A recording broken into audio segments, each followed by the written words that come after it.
Yeah.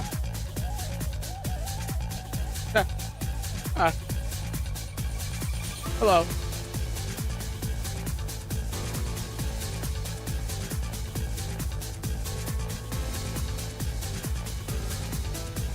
Hi, devil. First.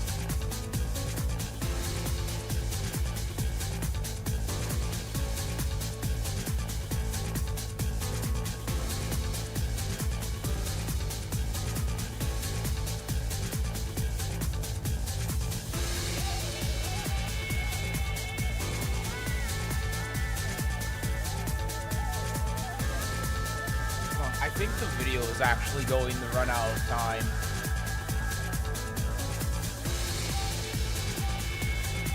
I will settle the Destiny expansion today, so I'm not going to be super present, but I will be present. Understandable. Appreciate you being here. Hello. Yeah, I don't think that this stream is going to be too long today. Fuck, it ended. Hold on a second. I'm just gonna, whoop, there we go. Yeah, sorry, obviously I was, talking in Discord here, like, as soon as I saw the stream, but yeah, hello. Yeah, so I think, today's stream probably isn't gonna be long, but I just wanted to start the stream so I can say hi to everyone, hang out for a little bit, but I don't really want to play Tekken, so I'm probably not gonna play Tekken today. We're just gonna have, like, an hour or two of chatting, and that's probably going to be it. Oh, I gotta respond again to Harmonize.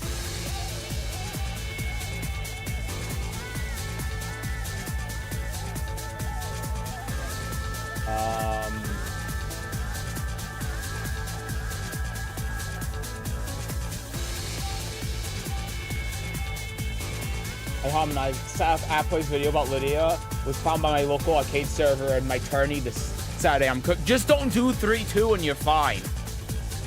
Just don't do 3-2 and you're fine. Also, I'm going to send you something real quick. Hold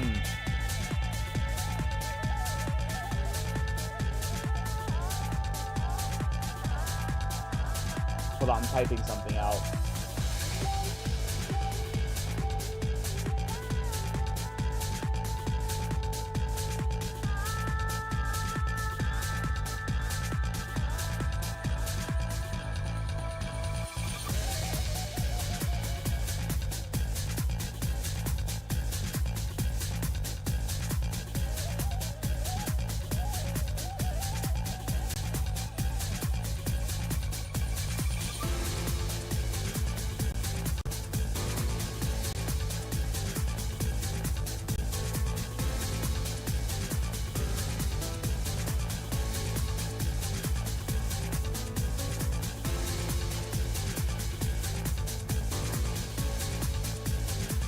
There, okay, I'm insane. Yeah. Anyway, damn you, I play. Couldn't you wait a week? Again, just don't do 3-2. Here's what you do. You do 3, they duck, and then you just back 1. Easy as that.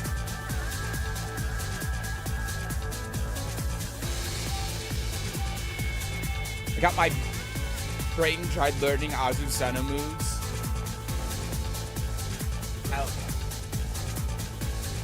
It's fun to learn new characters, right?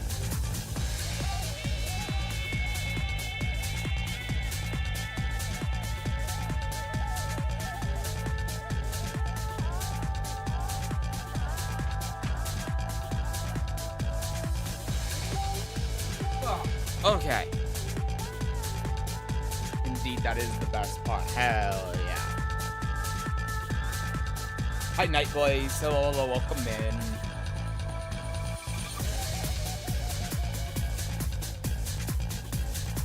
Just like I learned Lidia. Yeah. Especially with Tekken 8's your first Tekken game, it can be fun to go through the characters and see what they can do. Anyway, sorry that this, like, starting screen has been so long. I've, like, simultaneously trying to start up the stream and talk in our Discord, so obviously I'm here. You see me typing in Discord, but yeah. Let me get my lights plugged in real quick. I can switch over while I'm doing this. Hello, Zacchio. I'm doing all right. How about you? I'm 5 game away from being TGS. Any advice? I have no idea what the ranked landscape looks anymore. I haven't played ranked since... I mean, I guess I played ranked with Boxing on briefly, but I really haven't played ranked since, like, day 4 of season 2, where Tekken God is the equivalent of what I think God of Destruction 2 is right now. So I honestly have no idea. I'm doing great. Ranked is full of try-on people. Tekken Emperor is starting to play proper. Ah, man, no easy wins. Well, that just means that the wins you know you worked hard for. Hi.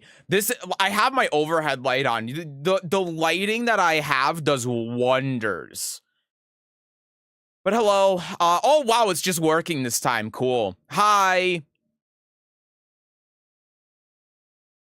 All right.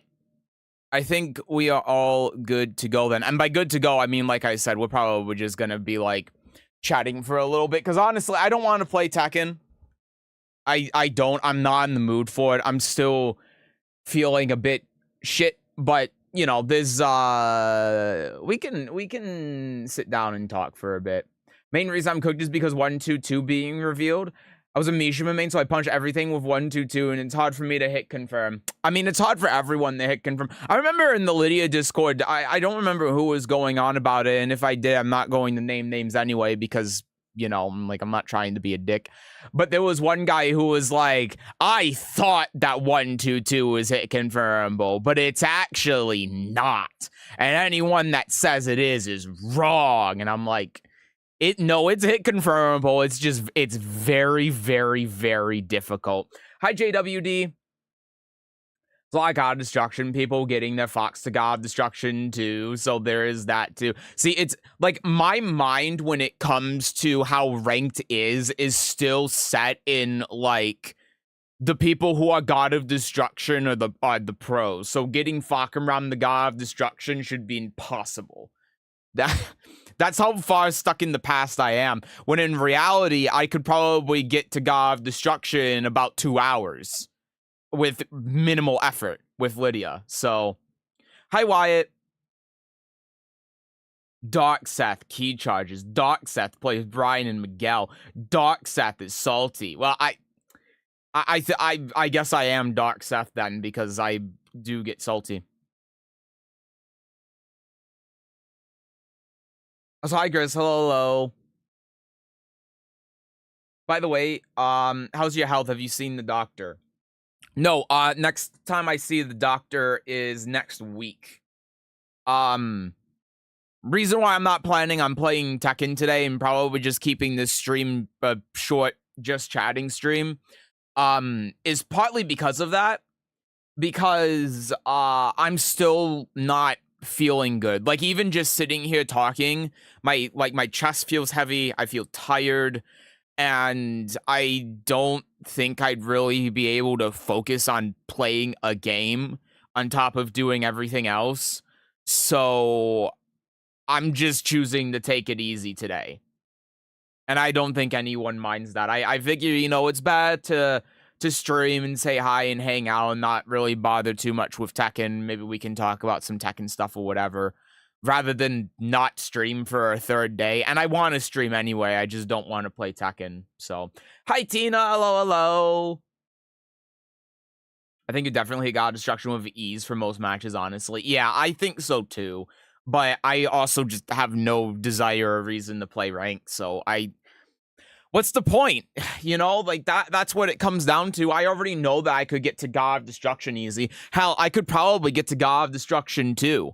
Looking at how the leaderboards were before, I mean, again, when I got to Tekken God, I think it was 0.01% of the player base.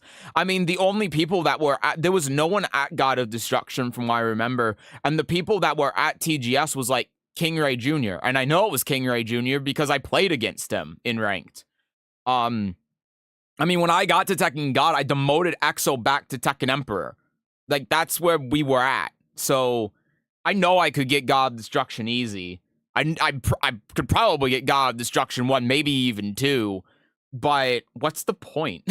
There is none, you know? Because especially with the way that ranks work, people are going to slowly stop moving up and up the ranks. So it's like, it's the same thing with me being Tekken God now, you know? Like, I'm at Tekken God, and when I got was impressive, but then now it's not that impressive because there are more people there. Not to say that, like, Tekken God isn't impressive in its own right, but what I'm saying is, like, in comparison, the ranked has become less and less desired over time, so that now I'm in a position where I'd have to go back in the rank again so I can get an equivalent rank to what it is now, and then in 2 months it's going to once again do the same thing, and then I'll be like God of Destruction 1, God of Destruction 2, but then Joe Schmo, who's like Tekken God now or whatever, is going to be God of Destruction 1 in a couple of months because of rank inflation. And then I'm going to go like, oh God, I need to play ranked again so I can get to God of Destruction 4 or whatever. And I don't want to do that because I don't want to play ranked. So what I'm going to do is I'm just going to wait until like the end of the season. And then I'll be like, okay, now I'll just get to like God of Destruction 7 or whatever and then be done with it. Because otherwise, I'm just going to be perpetually playing ranked over and over again. It's always going to be like, Seth, you should play ranked because you can easily get to this rank. And I'm like, yeah, but I don't want to play ranked because I hate this game and it stresses me out. So it's, and that's just going to become a perpetual cycle unless I go, you know what? I'm Tekken God. I can get matches with pretty much anyone in quick match. Why do I care? And the answer is I don't. So, whatever. That's where I'm at with it. Bios at Tekken God last I checked. God Destruction 2 problem would be there's no play. I mean, that's the other thing too. I think it's gotten better over time, but the other thing I keep bringing up over and over and over again when people ask, like, Seth, why don't you play ranked? Is because if I got to God of Destruction 2, then a significant portion of the player base I just can't match against even in quick match because of the stupid quick match rank restriction. So I'm decentivized to actually play ranked so I can actually play the game. Because with being Tekken God now, if people stay on the default setting of like +-1 rank, then I'll still get matched with, you know, TGSs and Tekken Emperors and Tekken Gods. And chances are people that God of Destruction playing quick match have that off and are just trying to find anyone because of the player account. So I'll get matched against those people too because I have it off too. But if I got to like God of Destruction 1, God of Destruction 2, then all of a sudden like a significant portion of the player base who keeps that default setting on in quick match is just cut off. And now it's like, okay, well, now I have to wait here for 20 minutes to be able to find a game against a laggy Lee player who's like Tekken King, and like, what's the difference between that and just not bothering with ranked?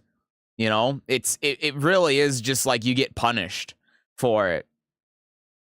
Play a different character? Absolutely not. No, no. You want a really fast and easy way to get me to stop playing this game permanently? You stop me from playing Lidia. Simple as that. Every other character in this game is boring and shitty and poorly designed, and I hate them. So, no, absolutely not.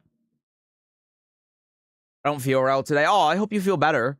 I'm waiting for one mission and still take my break. Problem is I have no control last commission, so I have no idea what my break will actually be. Ugh. That sucks. Sorry to hear that again. I hope you feel better.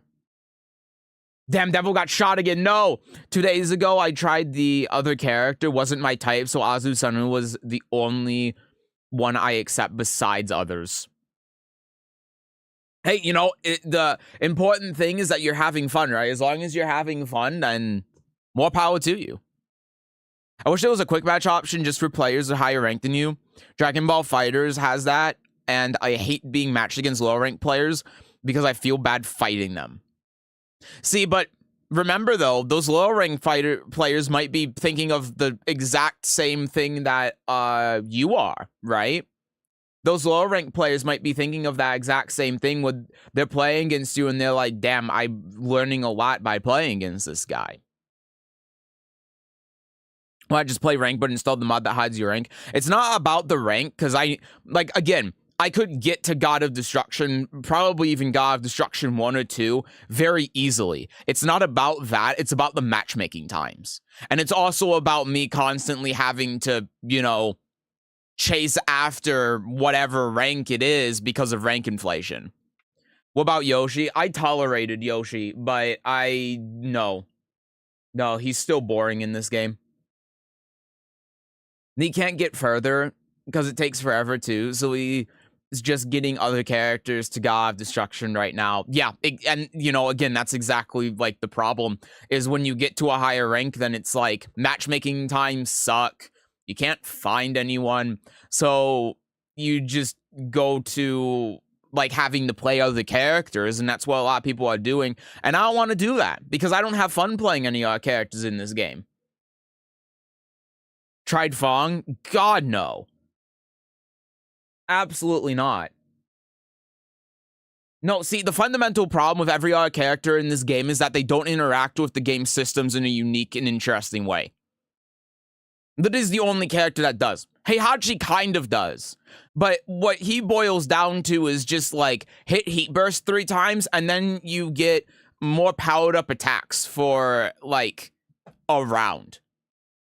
It's the characters in this game just uninteresting at all. And they all feel the same. Except for Lidia. She's the only one that doesn't. I mean, Yoshi doesn't as well. Xiaoyu doesn't as well. My problem with Yoshi is that his movement is so bad. I can't stand it. I really can't stand Yoshi's horrid movement in Tekken 8. And Xiaoyu just doesn't really jive with me. On a debuff is interesting, but then they nerfed all the chip damage. Yeah, I mean, removing the reversal break property I think is good. Lowering the chip damage I think is good. Making it +6 from +2, I initially was like, is this really addressing the issue? But I think it is. But I kind of think that they hit the move too much. And the counterplay is weird. Again, this is one of those things where it always feels like the characters are actively fighting against the system. They just don't connect with each other very well. Because the way that they nerfed Hammer Chance 1+2 and 2-1-2, if you look at my last video, is the intended counterplay now is if Ana does any While Rising moves to try mixing you up with the from crouch mix, then you Heat Burst. But like, and this is a very common thing that we're seeing. Like Lydia's Wolf 4 now, they changed for the exact same thing. Now you Heat Burst to beat any of like her counter hit mids or anything like that. And it's so weird because they're trying to make Heat Burst this like premier defensive mechanic where you choose to save heat so you get a stronger defensive option when you're dealing with pressure, but it like contradicts the entire game system. It really doesn't make any sense from a design perspective. It's awful. They need to just have another mechanic. They're trying to have Heat Burst do 7 different things at once. They're trying to have it be an offensive tool, a defensive tool, a get off me tool, a punish tool. Then they, of course, have heat with the like heat engagers, and so you have it as a pressure tool. But then you had heat on Power Crush, and that was intended to be a defensive tool, which turned out wasn't a defensive tool. It was more offense-oriented, especially if you had high Power Crush heat engages like Azucena. And it's just like, you're trying to have this one system do all of these different things at once, and do more other different things in specific matchups. Like now you're essentially trying to make it a burst in these very specific situations to allow the defender more defensive options to retake the momentum. And it like everything clashes and conflicts with each other so much, and you can't have one system doing 12 different things. Yeah, a combo tool too, yep. An Oki tool, a wall tool, right? You use out the wall for Oki. It's doing all of these things simultaneously, and it's like it doesn't make any sense. It's such bad game design. I really don't like the direction that they're going in with this stuff. It feels like they obviously had an idea of what they wanted the game to be at the beginning, and then not even they like backtracked on it and thought this is bad, but the game was so broken on a fundamental level that they had to change everything. I mean, you remember when there were 2 heat dashes? You remember how like back in the first gameplay demonstration in the alpha for Tekken, the dynamic between using Heat Burst and Heat Engager, which is another thing that Heat Burst was trying to do, was that if you did a Heat Engager, you got 2 Heat Dashes in a combo. On top of being able to, of course, do Launcher, Heat Burst, Heat Dash, Screw, Combo Ender. But then if you have the 2 Heat Dashes, you could do Launcher, Screw, Heat Dash, Filler, Heat Dash, Wall Conversion, Wall Ender, Oki. It's unbelievable that they even for a second believed that how the game worked from the beginning was okay. Remember Rajots were -13 because the idea was that throws were supposed to punish them? And again, it's just having throws do like 7 different things at once. Throws are a counter hit tool. They're a punish tool for specifically for Rajot. They're a punish tool for mid-heat engagers. They give you combos on certain stages if you have a floor break or a wall break. They are used to switch positions. They are the replacement for your Magic 4. They're doing all of these things all at once, and it's like, how did you ever think this was a good idea? And so now we're 3 years into the game if you count the alphas and the changes that they made since then, and nothing makes any sense anymore. You have all these systems that are doing all of these things at once. You have all of these core game mechanics that have changed so much over the years because they didn't work. That another character trying to do 5 things at once. And it's pandemonium. I mean, you look at how walls and floor breaks work as well. They had to change. Mommy June. I want milk. Thank you, Zergi. Also, hello. Guten Tag. They changed the wall and floor break scaling because the damage was too much. You were doing like 80% sometimes. Like if you saw the combo damage Jack was doing with a wall break, he was like TODing you off of a throw. It was insane.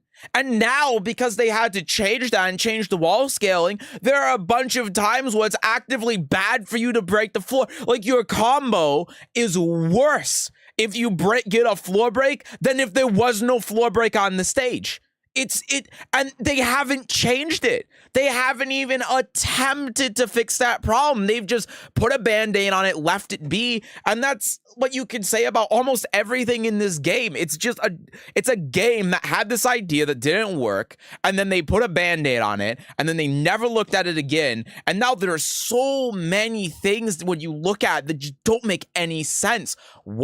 Wall and floor break scaling, how heat burst functions, defensive counterplay against these moves that like go into stance and stuff. They just never thought of this, and they haven't bothered to introduce mechanics to actually be able to deal with it. It's terrible. Anyway, let me read the chat here. I have a quick question / concern. We talked about this before. On a community around a game you can't stand. You could say that you play the game because it's what people want to see, but at what point does, say, in the algorithm, you're stopping today because you don't feel well? But I'm talking more generally here. When it's not worth it anymore. That's really the only. Yeah, that's the only like response I can give when it feels like it's not worth it anymore. 2 heat smashes? No. It was just 2 heat dashes, not heat smashes. Heat smashes, you only got 1. If you did a heat smash, then it consumed both of your chains, I'm pretty sure. Or did it? Man, if you got 2 heat, can you imagine Lidia in that system? 2 heat smashes? Jesus Christ. And, you know, like, the other thing is, too, you look at Paul, because Paul was designed with this system. In fact, all of the low heat smashes were designed with this system. Doesn't it make low heat smashes make a lot more sense? If Paul has your back to the wall, and he does heat smash, and he breaks the wall, then he still has access to his heat dash for full combo, convert to the other wall, or he chooses not to do it, brings you to the wall, and like Mishima Dojo, sets up Oki, second heat smash or death fist. It's insane. In the beginning, you had 2 heat smashes, and they changed it fast to your heat smash consumes your chain. See, it's crazy, though, because Paul is the first character that they design in any Tekken game. They said this from the get-go. And if you look at how the game system was originally designed with how his heat smash works, then it makes perfect sense why it's like that. It makes perfect sense. But low heat smashes, because of how they changed the game since then, are like unusable garbage. They're trash.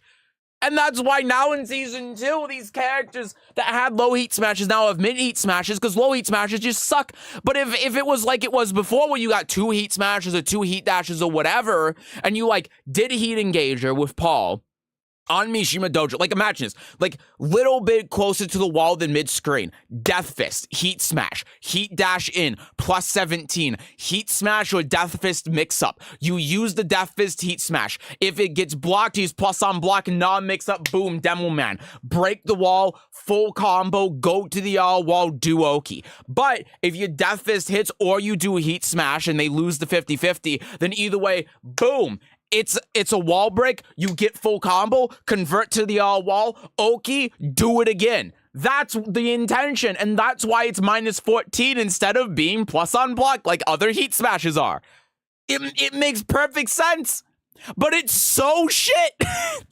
It's like, even though we can conceptualize this idea and go, yeah, that's probably what they intended, it's still shit. The fact that was even...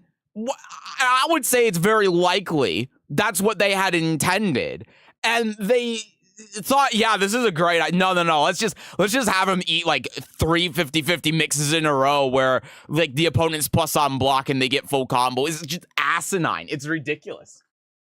Multiplayer game where only one player plays. What could go wrong? Yeah, it's turn-based combat. Maybe go back to 90-second rounds. I actually agree with this. You know what they do in Soul Calibur, if you guys don't know? When you go, like, Soul Calibur has 60-second rounds, but when you go into Soul Charge, it pauses the timer. And I think that would actually be kind of interesting in Tekken. I know that with the way Heat works, you could just have the timer be frozen indefinitely. But I think that the increase to health was a really good choice. I had been saying this since the beta, that they should increase the health. And I don't know about you guys, but I think that the increase to health was one of the best things that they have done for this game. And I think that generally speaking, it's been received pretty positively. I think that it would be good if they increased the health even a tad bit more. The problem, of course, is that a lot of games that you see at high level now come down to time. But at the same time, you definitely see at higher level now more of an incentive on neutral play and like and interacting with the opponent rather than just like throwing out a counter hit launcher or a heat engager, and if you hit it, then you just win. And so that means that both players now have to like interact with each other more and play neutral more, which is great. And I think that should be more incentivized. And I think if they did that same thing in Soul Calibur, where if you go into heat, it freezes the timer, that might be a nice thing to think about so that there's not so much constant time scramble. Now, I know that's like the same problem I'm just talking about where you're adding another system on the heat burst. Now you're using heat burst to stop the timer. But still, I think it would be good. And yeah, you're also right. Combos are still too long. 100% agree with you. Yep. That's another thing that they could easily cut down on. But I don't even think the problem is really the combos. You know, I think that, yeah, combos are annoying, but I don't think that's a lot of the reason why games are coming down the time. Also, hi, Heister. 9 seconds would increase the time, would make sets longer. Yeah, it's true. But at the same time, I think it's necessary. And, like, here's the other thing, too. Either you do that, or you make all of top 8 best of 5. And they already changed it so that losers semis now is best of 5 instead of best of 3. I mean, Tekken players have been wanting Tekken tournament in general to be best of 5 instead of best of 3, even in pools, because the game is so volatile and random. And that's even back in Tekken 7. In Tekken 8, the problem is even worse, right? So, I think that you gotta do one of two things. You either, one, gotta change it to make the game less random, and one of the ways of doing that is somehow increasing the time, and whether that's through just a flat increase of the timer or using heat deposit or whatever, or you just make all of top 8 best of 5. Which, and you know, like Tekken World Tour Finals, that's what they did, right? Every game in top 8 was best of 5. And I think it was a lot more competitive and a lot more interesting than normal tournaments, because, like, I can tell you from playing at major tournaments now that, yeah, best of 3 is random. There are times where I get screwed in the best of 3 format when I should win. And there are times where I win when I shouldn't have because of the best of 3. It's random.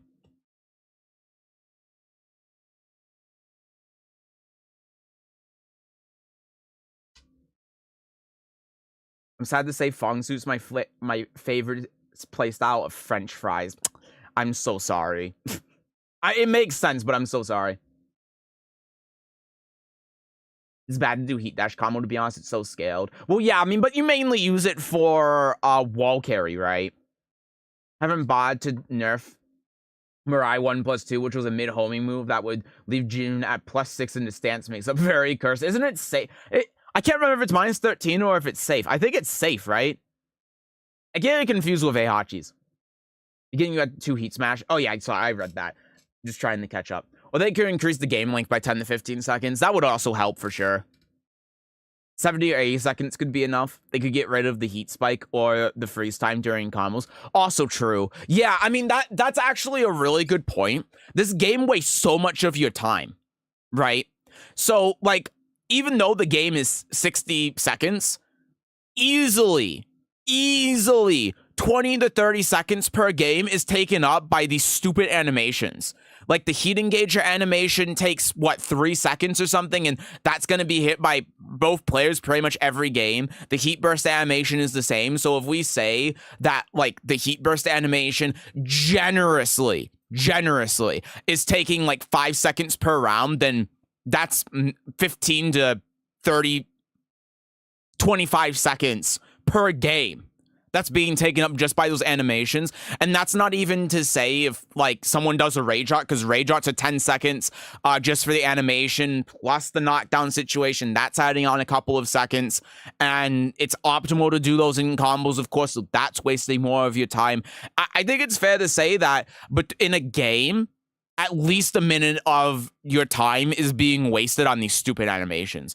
And if they just sped up those animations or got rid of them entirely, if a heat burst, instead of doing the stupid zoom in, was just an attack that happened and you cut down on that time, then that would be saving time. That is already, like, not a factor in the timer. And that time can go into the timer itself. And it would overall be saving time anyway, because not every game is going to go down to time if there's 70, 80 seconds. So, to me, it makes the most logical sense to do that.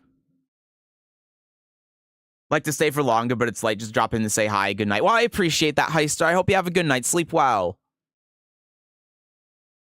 It's the time I can't play, which annoys me so much I crash out. Never had this with COD or any other game. Why? Because I can play, try, respawn, and get immediately, even if beaten. Yeah, exactly. It's like looking at a loading screen. It's perplexing. And I know that the reason why they have it in there is because, ooh, it's a flashy animation that's going to appeal to spectators. But it doesn't.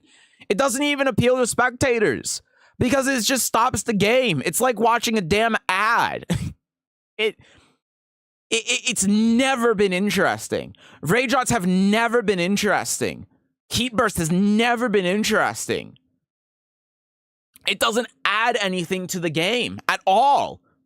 And if you look at like anime fighting games, or hell, if you look at like BB Tag, maybe Central Fiction is a better example, and you see those games, you know, when they do something like a oh god, I forgot the name of the mechanic, but the cancel, right? Like the Roman cancel in Guilty Gear, but they have their own word for it. I can't remember. It's been too long. But you know what I'm talking about? That happens instantly. And you know what's going on. You can follow what's going on when that happens. Roman cancels have a little bit of an animation, but it doesn't have the stupid camera zoom or anything that's going on because it uses the colors of the Roman cancel to actually tell you like what's going on with it.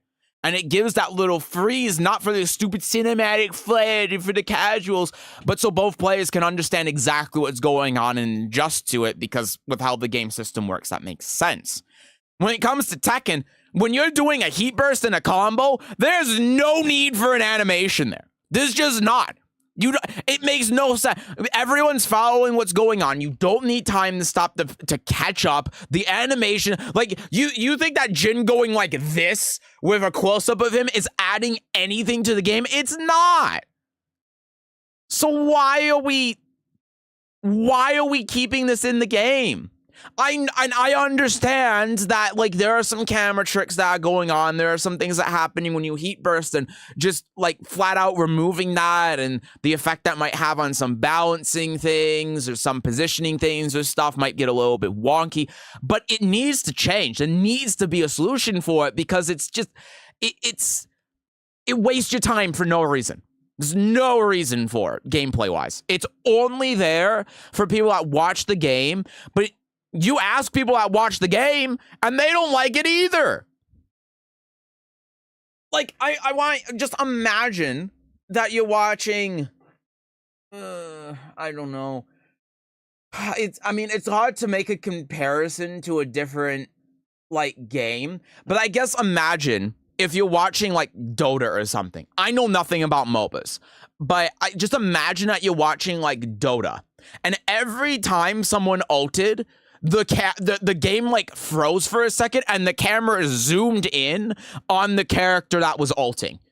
You know, obviously not a great example, because you would have instances where this would be happening like 3 or 4 times simultaneously, and then it would be a whole nother thing. But just think of it conceptually. If you're watching like League or Dota or any of these MOBAs, and while you're watching it, the game just stops in this hype moment where, like, you have both teams that are contesting over a tower and they're popping ults, and the game just stops and freezes for 3 seconds so they can zoom in on the character that's ulting, and they do a cool animation where they do something like this. Oh god, one of my lights went out. Where they do something like this, ha, and then it goes back to playing the game. No one would like that, and that's what they do in Tekken. They think for some reason that that's good in Tekken, like that's going to make people go, oh, this game is sick. No one wants to see Jin going when he's about to beat your ass.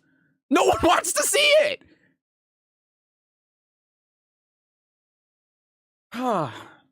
Anyway. Sorry, I'm trying to catch up on the chat. Sorry, like, with these just chatting streams, I'll start talking about something and I'll keep going on it, because otherwise I'll lose my train of thought. But hi, Dragon of Westside. Won't lie, I found you, and I'm impressed with your knowledge with Lidia. Aw, thank you. Is she one of you mains? Yes, she is the only character that I play. She's currently my new man, and I love her. Hell yeah, I'm glad to hear that. It makes it more personally, animations, I mean. So, I mean, that's another thing I actually want to make a video about. Let me catch up on the chat, though, before I talk about that. Because when it comes to, like, that kind of thing about, yeah, we can say that, like, Reina going like this when she does heat burst might be adding some sort of personality or something. But I think the way they go about it is really lazy, and, like, it's just not done very well. I was thinking about why throw animations never bother me, maybe because it's avoidable and ready to be thrown. Exactly. So that was the other thing I wanted to say about BlazBlue too, or like Guilty Gear. If you do instant kills, or think about Dragon Ball FighterZ where you have dramatic finishes, those happen so rarely that when you see them, they're always hype. Rage shots aren't hype because they happen all the goddamn time. So, like, what I think in Tekken would make a lot more sense and would be much more interesting. And sorry, I'll be very quick here so I can catch up on everyone in the chat. But what I think would be a lot more interesting and a lot more hype is if you had like Mortal Kombat brutalities, or you had like the dramatic finishes or something. So think like if Kazuya and Jin are playing against each other, or no, sorry, better example. Kazuya and Heihachi are playing, and Kazuya wins like the game off of forward 4-2, or no, not as forward 4-2, it's Power Crush, or it's Punch Parry, whatever the move is that killed Heihachi in Tekken 7. And then you had this whole cinematic thing that happened afterwards. Like, Kazuya does that, and then Heihachi goes like this, and then it goes into a cutscene like the story mode where, like, Kazuya comes in and then finishes him off, and then this whole cinematic thing happens like a rage on. That would be hype in a tournament. If you had, like, JDCR playing Heihachi and Keisuke playing Kazuya, and Keisuke beats JDCR playing Heihachi with that move, and it caused this whole sequence to happen in, like, a top 8 of a major tournament, that would be sick as hell. That is how you get people who are watching the game excited. You don't get them excited by going, launcher, rage on, Kazuya goes, Tanamina! And then that's it. And then everyone's like, yeah, whatever. We've seen this 1,000 times. Personally, I love it, the little animations. Either if I'm getting beat or not, it makes me locked into the match and focus. See, maybe that is a good argument too. Maybe that's a good devil's advocate, is that like my mind is very different from maybe the average player, because I play this game so much and I play Tekken so much that I don't need those animations to really be able to follow what's going on. But definitely if you're new, I can see like if you hit it down 4-2 and then you just do out heat burst, it gives you a little bit more time to be able to assess the situation and figure out what you're going to do next. It helps with the mental stack. So I can definitely see that for sure. I mean, maybe a good compromise is if you have it when you do like special style heat burst, or maybe you press the button that's bound to heat burst or something like that instead of the manual input. You know what I mean? I feel like there should be a compromise. Yeah, and I saw the IMOP mod too that did that, and it is nice. Mortal Kombat does it, and we know how well Mortal Kombat's doing right now. Also, hi, Amy. Let me catch up on the Twitch chat real quick, too, because I feel like I've been ignoring them. Wait, I see it. You're making a view of the devil willingly. Yeah, but I'm okay with it.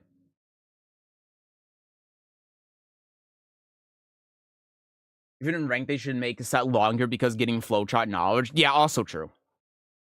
Mirai 1+2 is plus on block and it forces mix-up. Maybe I'm thinking of the wrong move then. Oh, no, I am thinking of the wrong move. My bad. I think I was thinking of, Genjutsu? 1+2? Like the homing mid. That's the one I was thinking of. Well, I guess Mirai 1+2 is the homing mid as well. I was thinking of a different stance. My bad. No one wants to see Jin True. Jojo posts for a heat burst. Doesn't Claudio do that? Doesn't he go like this or something when he heat bursts? Dramatic finishes would be epic in Tekken. Yeah, and there's so much you can do with it as well. It's the pager side fist, crouch dash 1+2. Yeah, there's so much you can do with dramatic finishes. And it would also, in the same way that like character-specific intros adds a little bit to the lore for the characters, dramatic finishes would as well. You know, I mean, we saw like the end of Fakenram's trailer with Brian when he like talks shit to him and then kicks him into his little pod. That's hype. That is hype. I was at Combo Break when they revealed that. Everyone was like, holy shit, that's awesome. They need more of that stuff. And that kind of brings me into another thing, but again, I'm going to wait on that because it's a whole nother thing. So I just got 2 wins versus 3 Oscars in winning quick match. That's improving. Hell yeah, man. Nice. Imagine being Hachi with Lidia's Rage and you get a different scene title that plays up from Storm. It would be so sick. It would be so sick. And you know, the thing is, too, they have this stuff in the game. Like, Lidia has that rage up that she does in the story mode where she has this specific voice line and it does like a flash of that photo with her dad and grandfather. And like, just like even a simple thing like that. Imagine if like you're playing Lidia and you beat Heihachi or Kazuya with Rage Art, and it does that where in the middle of the Rage Art it has this stop, and then it does the thing from the story mode and all of that. That would be so cool. Just like those little things like that would actually, like even if it's just Rage Arts, right? Even if it's not something as dramatic, as spectacular as dramatic finishes or whatever. Just those little things to be able to add to the character and add to the personality is what they should be doing. But instead it's just like, Rage Art's good enough. It's not. It sucks. To be honest, I could trust what I'm seeing on the screen. I would already be happy. Way too many moves that track and misguides you. Dude, they need something like Virtua Fighter where it specifically tells you when it tracks in one direction. I mean, they have that with Fakuran, but still. It's already a tweak that they put in with moves, and the reason we know this is because the Tekken overlay mod in Tekken 7 specifically had like the game has values for how much moves track to specific sides, so they already know when a move is going to track heavily to one side. Not conveying that is stupid. Games should never be made for spectators. It should be made for those that played them. And even then, most games that will watch at these events were games that were made to play. Yeah, because, like, if you make a game for people that want to play it and it's fun to play, then spectators are going to like watching it too. Like, you look at StarCraft. StarCraft isn't a game that's made to be spectated, but people who like StarCraft find StarCraft hype because they know what's going on. Like, you don't need all of these special things for spectators. You don't need, like, zoom into the enemy base and see, like, to see what they're constructing and have all these animations and whatever. You don't need them for the game to be exciting to watch. Playing sloppy-ass Tekken last night, and the match devolved to us just taking turns. Combo each up 15 seconds at a time. Oh, my God. Heat Dash is okay. Heat Smash is okay, but Rage Art should be much more rare, more special, like a finisher. Exactly. Yep. Exactly. And the Heat Dash and Smash is a short 2 to 3 seconds. Yeah, I don't have much of a problem with Heat Smash. I don't. I have a problem with Heat Burst mainly because I feel like there's just no reason for it. Heat Smashes are like, but I'm okay with them because they're actively doing something, right? It's an attack that has an animation. They just use special camera work for the animation. But it's not like it's slowing down because it's a Heat Smash. It's not like it's doing all these things. But Heat Burst is freezing the game. That's the difference. Heat Burst doesn't need it. Been playing since Tekken 2, my man. Just love Tekken 8 for what it is. Hey, that's awesome. If you're enjoying the game, that's great. Certain characters have beef or some kind of relationship. They do rage on, and sometimes they say different things when the animations are happening. So here's the thing, though. In like Soul Calibur 6, it does the same thing, but it's more like plentiful, and things like change from character to character depending on the matchups. So, yeah, it's funny because on one hand that's true and it does help, but on the other hand it's like Soul Calibur 6 already does the same thing, but it's better because like if you kill with a critical edge in Soul Calibur, then every character has this special animation that they do. Like what character in Tekken 7 had that? Oh, like Ganryu in Tekken 7. You know how if he killed you with his rage eye, he would bring out his fan and he would be like, he would hold it out and then be like the dun dun and then all of that. Every character in Soul Calibur 6 does that. And then also if they beat specific characters that they're like connected to in the story, then they have special lines for that as well. So like the entire dynamic when playing against specific characters like changes a lot, and it's not just for Rage Art too, but it's the dialogue. So like if I'm playing, what's a good example here? Like if I'm playing Tira and if I'm playing Tira and I'm playing against Maxi, and I do certain moves, just like while the game's being played, Tyr has lines that like are specifically talking to Maxi about his hair, you know? So if Tyr hits Maxi with like reversal edge, then she says, I think, ooh, I love your hair, and stuff like that. Just little things that add to the interaction between the two characters. And these two characters have like no connection in the story. So, like, yeah, Tekken 8 does this, but it's so bare bones and lazy in how they do it that I'm just like, what? Couldn't you have done it a little bit better? I feel like it's like doing the bare minimum to add to the interaction between the characters, but it doesn't really do a whole lot, especially when you look at a game with a hundredth of the budget of Tekken 8 and it does it better.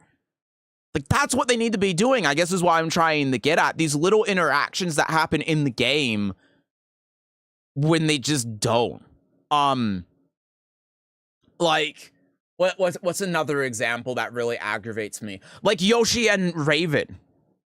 Yoshi and Raven have had a pseudo rivalry since Tekken 5 because they're the two ninja characters. They have intros and outros against each other, but they're very generic. They just like say a couple of lines. But then like while they're playing against each other, when they do rage shots against each other, they never acknowledge each other after that. It's only the intro and the outro.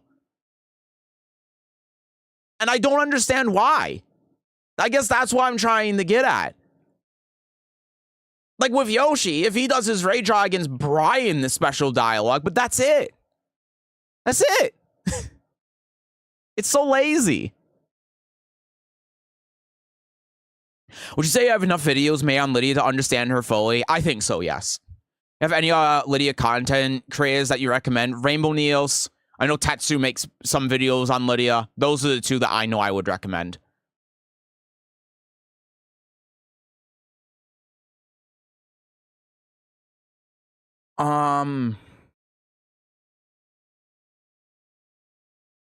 To be honest, I absolutely love big animations. I love big animations when they don't happen all the time.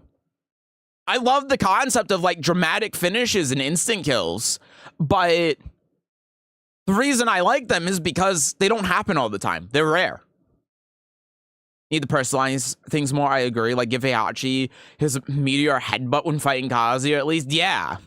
Like, oh, yeah, I mean, like now I'm thinking about, they did this in Tekken 7. Right, when Kazuya had the hammerhead customization equipped and he killed the opponent with his hammerhead throw, then he would hammer them into the ground. Why can't you? They already have the technology to do this. It wouldn't even be that hard. If I could trust what I'm seeing on... Oh, sorry, I think I read that already. I think I'm like all over the place on the chat. Certain characters will have beef for some kind of relation. Oh, sorry. I've read that too. I'm just trying to make sure I catch up and read everything. Sorry.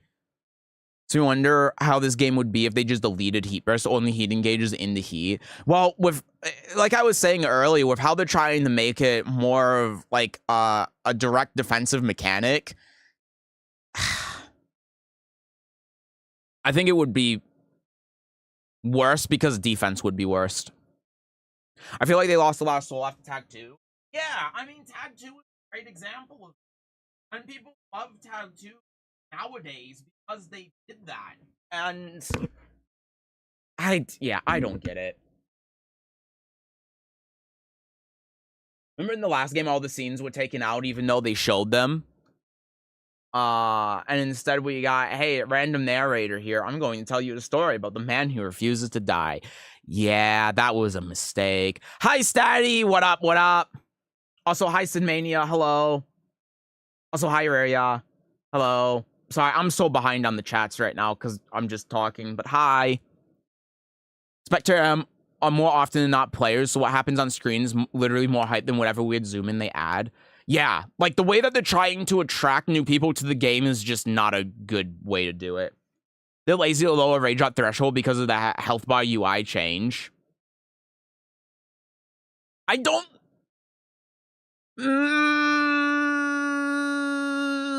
I don't know. I don't think it's that they're lazy. I think it's just that whatever their design decision is behind Raydra is based off of a threshold rather than the amount of health. And to be fair to them, I kind of understand it, because if you say, like, rage happens at 30 health and you keep changing the health bar, then that is gonna, like, directly buff it and not buff it too, and probably to a wider degree than a percentage, so... I love my character trying random things and posing. Heat burst is cool as fuck. I don't like it. I hate it. I've said my piece on it, though. Oisora did that between Reina and Heihachi when they fight like that. Yeah, exactly. Yes, and with Heihachi and Xiaoyu, too. And there needs to be more of that. That dynamic with Heihachi is cool because it, like, when you think about Reina and Heihachi's relationship, how do you know about it? You don't know about the story, really, because they never interact with each other. Really, where you understand the relationship between the two is how they interact when they fight against each other, right? It adds so much to the characters. So why don't they do that for, like, other characters? They knew what they wanted to do, but then they half-assed it.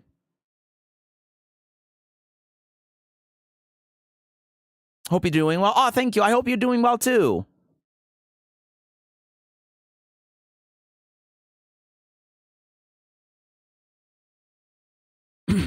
Victor and Dragunov have little animations and dialogue while Rayjaw is happening. You know, that's enough. Like, this is what I'm talking about, though, because you're exactly correct. The dynamic between Victor and Raven versus Dragunov is a huge plot point going back to Tekken 6. But while I'm even trying to give these examples, I completely forgot, even though it's one of the biggest rivalries in the series, completely forgot about Raven and Victor and Dragunov. And what's the reason? Because when you see them play against each other, they don't interact with each other at all. There's no interaction between the two whatsoever. So, it...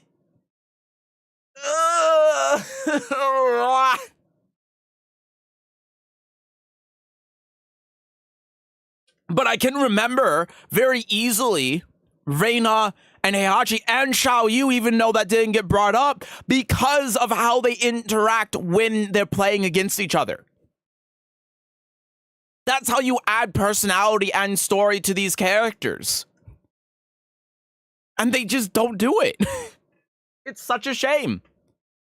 Like, and we go back to the dramatic finishes as well. You know how cool and memorable it would be if, like, Kazuya beats Raven while Raven is on the ground with Demon Steel Pedal, because that's kind of what he did to Raven in the story in Tekken 5. And then after he does that, he walks up to him and then, like, puts his foot on him. Something like that.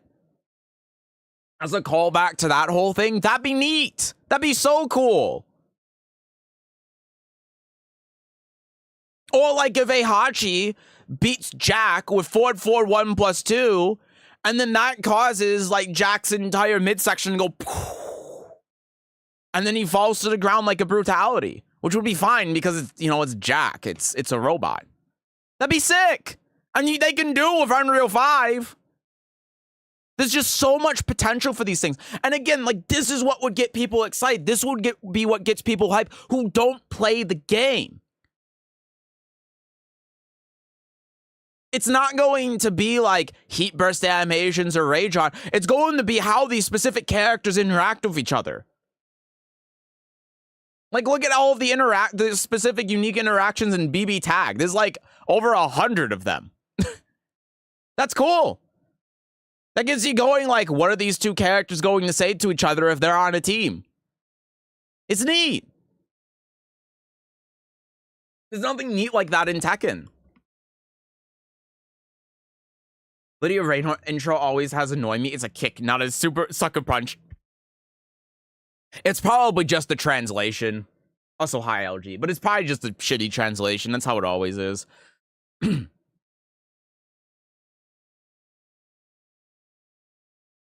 few rage outs now that are cinematic purely for aesthetic value. Yeah, and I just don't think it's good. Why I like playing Rain in Season 1, she feels expressive and invested. Yup. The Heihachi interactions are cute. Yup. At least they went in with Anna and Nina unique voice lines mid-fight. Yup. And it feels like such a wasted opportunity. It feels so missing, especially again, because you can't argue like, but Seth, the budget, because it's in Soul Calibur 6. They already do this in Soul Calibur 6. So there's not an excuse for like for them not to do it. You can't say like, oh, it's budget reasons. You want to know how many voice lines are in like each character in Soul Calibur 6, excluding any story specific voice lines, because every character in Soul Calibur 6 has their own unique story that's like half an hour to 2 hours long. 216. 216. You want to know how many are in Tekken with every Tekken character? About 60 to 70. It's like a third.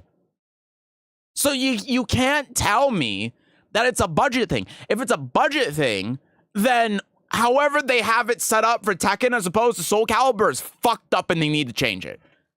It's not a budget thing. It's them being lazy. It's them just refusing to write any dialogue or do any of this stuff.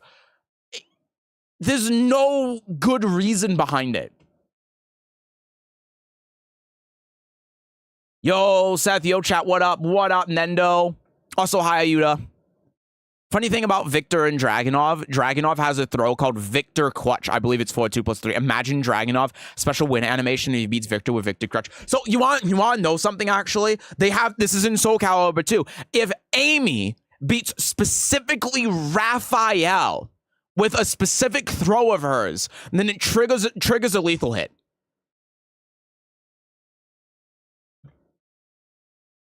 So, like, again, why is this in Tekken? It doesn't make sense. It's just lazy. Effects and animations are good to attract new players, but when they see the clusterfuck that is the game, then they leave. Yeah, and, well, here's the other thing, too. This is kind of what I'm trying to get at, but again, this is fucking a whole nother conversation. The problem is that the game doesn't do anything to keep you attached to the characters, right? So the problem is that, yeah, they have all of these flashy animations and everything that happens, but like Tekken does nothing for the casual, normal player to keep you interested or attached to the characters or the game. Because not only is there like no story in Tekken at all unless you read some weird Japanese article on it or something, but then also with what we've been talking about, there's nothing that's actually in the game that tells you anything about these characters, right?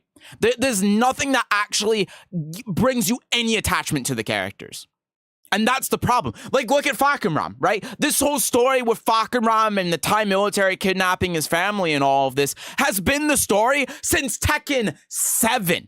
But if you look at almost any reaction to Fakenram when he's like, I'll protect my family, whatever, almost everyone's like, what is he talking about? Even people that are really hardcore fans of Tekken is like, what is he talking about, his family? This has been the story since Tekken 7 with him.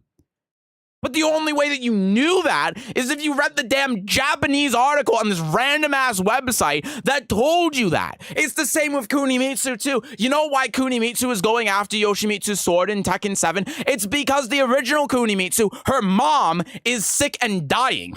Like the original Kunimitsu's grandmother.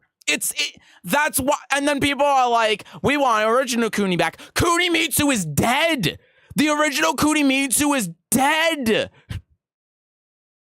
And then, you know, you also want to know about Kunimitsu's father. The obviously original Kunimitsu Manji clan, her father is from the Fuma clan. Again, it's outlined in the story, but no one knows because they don't tell you. So there's like nothing to attach you to these characters. The story is basically non-existent, and even when there is story, you have to traverse through the damn mud to be able to find anything on the stories. There's nothing in the game that actually adds any interesting dynamic with the characters or makes you attached to them in any way. They do that all the time in Soul Calibur. Again, characters in Soul Calibur have stories that are like an hour and a half long. I do not like Cassandra. I have no interest in Cassandra at all, but damn, her story was so good that it made me care about the character when I otherwise didn't care about her at all. Where does that happen in Tekken? Like, look at Azucena. What's Azucena's story? She gave coffee to an alpaca in her ending. That's it. Who gives a shit?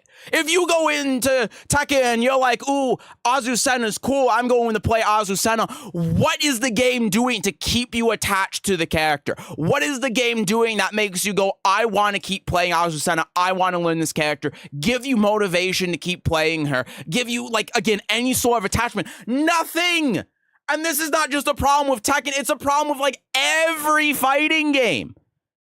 And you know what they could do? The stuff I'm talking about where they add stuff to the game, like with Heihachi and Reina, because that stuff is going to make you more attached to the character because it adds personality when, like, every character in the game has no personality at all. But then they can do other stuff for marketing too. They could do story stuff. Like you saw in the damn Tekken talk with Fakenram, they had all these drawings and illustrations of Fakenram's family and the story and everything that Michael Murray showed off. Why isn't that in the game?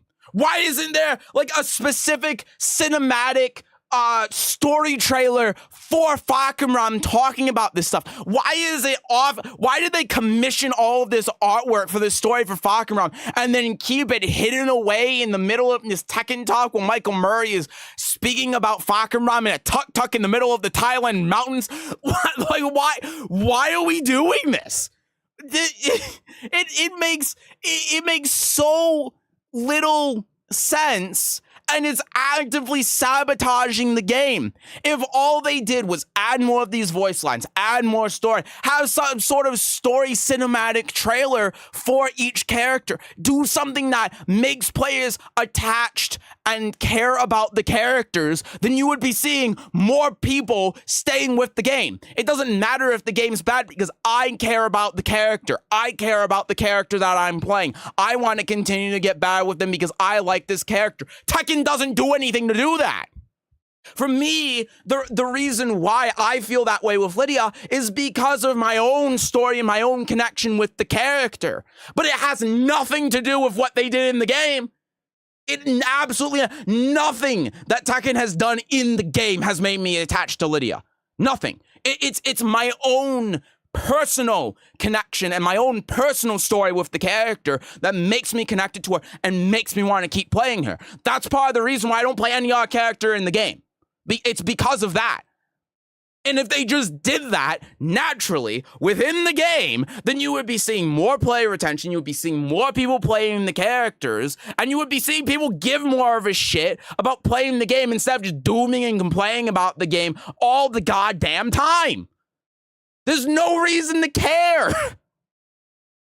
It's fucking absurd, and it's so sabotage. And again, this isn't just with Tekken. It's like every fighting game. All of them.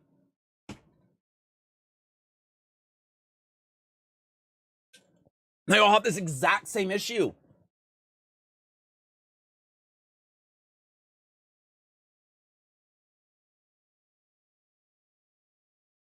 All right, let me catch up on the chat. But anyway, that was the big rant I wanted to go off on. I'm probably gonna make a video about this on the main channel talking about it because I think it's just one of the biggest misses when it comes to fighting games in general. Because, like, again, you look at any other multiplayer game, and they do this. You look at any popular multiplayer game, even fucking Counter-Strike does this shit. Even Counter-Strike does it. When you don't have specific characters, it's just like story trailers that build the game. Look at Meet the Team in Team Fortress 2, right? You have these no-name generic characters, Heavy, Scout, Sniper, Spy, and they all have these specific trailers, cinematics for their own story. Squiddy, hello! Thank you for the bit. Don't spend it all one place. I'll try not to. Thank you. But, like, it transforms these characters from being generic nobodies to being characters that you actually care about. And Why doesn't Tekken do that? They already have the foundation. They have the story for all of the characters somewhere. That's how Harada's able to keep going on and on and on about it on Twitter. Like how Anna and Nina and the cooking skills in the family and all this shit.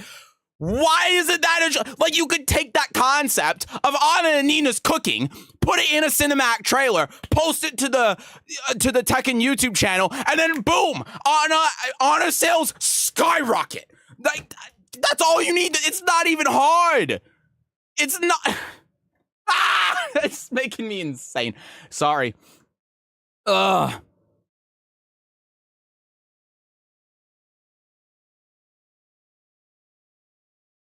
I'm trying to catch up on the chat here now. Hold on. There's so much in the chat. I'm trying to just like skim through everything and oh man. Any character bios in the gallery or something like Smash? Hold. I'm gonna show you some shit. Hold.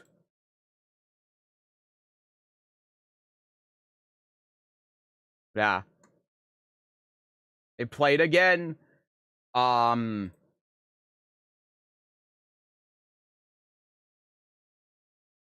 hold on. I'm having trouble finding my... There it is. So, like, look. This is stuff I had for thumbnails, so don't worry about all this. But look. Look. Look. Encyclopedia. The 77 entries just based on the world in Soul Calibur. Look at this. Look at the character-specific...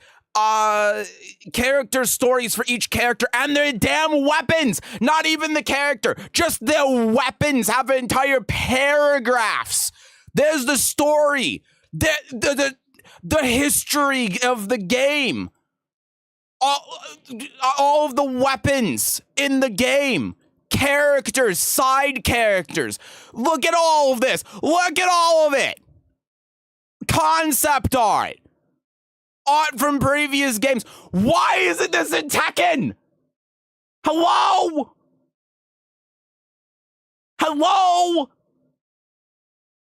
Someone explain why it's not in Tekken. Again, so they came out and said, I think that Tekken 8 has 10 times the budget of Tekken 7. It was something like that. And Soul Calibur 6 had an even lower budget than Tekken 7. So we're talking that Soul Calibur 6 probably has, at best, a 20th of the budget of Tekken 8. And they do such a better job at this than Tekken does. And it's not even close. And you want to know one of the reasons why the Soul Calibur community is so dedicated to Soul Calibur? Not only is it because the game's great and the devs are great, but also this! It's also this! This is what causes players to form an attachment to the game. This is what gets people to keep playing.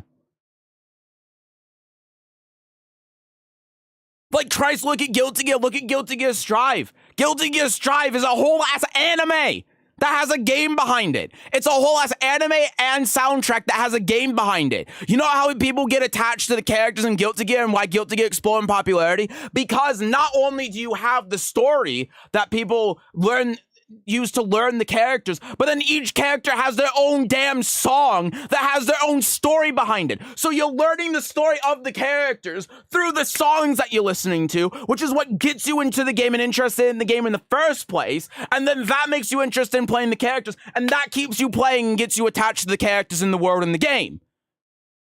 How does Tekken do that?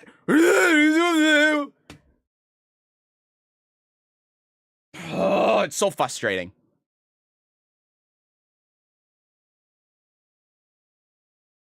Are you planning on making more Lidia-related content, beginner friendly or not? Yes, I have one big plan for the future. I don't know how long it's gonna take. It's gonna be a big project, but I do have something big planned for. But other than that, yeah, when there's other small stuff to think of too, I definitely will. I wonder if we're getting a story DLC. I don't think we even need story DLC. We just need small story bits that they throw on YouTube or something. First time I heard Kunimitsu has a father. Yup, she does. As bad as Virtua Fighter. I mean, yeah. Virtua Fighter's lore. Kage wins. That's it. There's a book with cryptic lore in the Azcrack, an alpaca, and Anzu's stage that outlines the lineage of her family. And, you know, the funny thing is, if you go back to, like, Tekken 3, that's actually what it was. Because you would find lore on, like, Paul, for example, or Brian. You know how you find the lore on Brian back in Tekken 3? It's through a Japanese magazine. That's the only way. The lore with Brian, if you don't know, the reason why he died is because he worked in Interpol, and he was in, I think, Hong Kong, but he was a dirty cop that was, like, buying and selling drugs while working for Interpol, and he was part of a drug bust gone bad, and he died in a shootout, and then Dr. Abel found his body and brought him back to life. He reincarnated him, put the, like, generator in him for him to be able to continue to live, but then Dr. Abel basically used Brian as a science experiment to advance himself in G Corporation, and then when Brian became, like, when he was able to do that, he just discarded Brian like trash and didn't, like, give a shit about him because all he was an experiment to make Abel look useful. All of that story, all of that background lore on Brian, you could only find in a goddamn magazine in Japan for Tekken 3. Why? And it's never been brought up again. Let me catch up on Twitch chat here because I feel like I've been neglecting everyone. Sorry. Tekken has never been one for consistent story. It's like Kingdom Hearts. Well, Tekken's story is based off the perspective of Jin, who's an unreliable narrator. Like, he did not win in Tekken 5. It's impossible for him to win in Tekken 5 because we know from the story that Jinpachi's awakening triggered the devil gene within Jin. And so the closer that I got to Jinpachi, the more the devil gene started to take over. And you also see in his story that he beat Hwoarang, but in reality, he didn't. And the reason why is because he has amnesia. So when you look through the Tekken 5 story, you're looking at from what Jin remembers happening rather than what actually happens.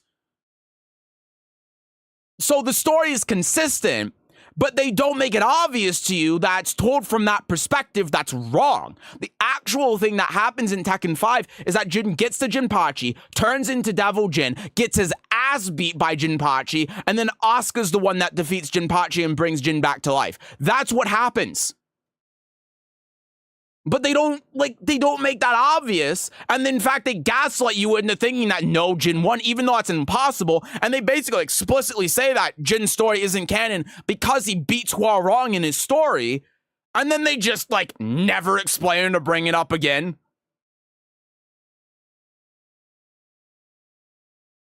The story's fine, but the execution is terrible. Every Tekken player will point and say they can put money in this pointless shit, but they can't fix the game. Well, I mean, yeah, but it's Tekken. I don't care what Tekken players say, to be frank with you, because they're going to complain about anything. There's a Fuma clan in Tekken. Yes, so the second sword that Yoshimitsu has that he got in Tekken 6 was given to him from the Fuma clan, and it's presumed that that blade has a shard of Soul Calibur in it because the Fuma clan in Soul Calibur had a... I don't remember what blade. I think it was Mekimaru. No, Mekimaru's the one that had Soul Edge in it, right? Either way, the assumption is that the blade that they gave Yoshimitsu to be able to seal his sword, which has a shot of Soul Edge in it, has a shot of Soul Calibur in it to counteract the influence of Soul Edge. That's kind of the idea. And yeah.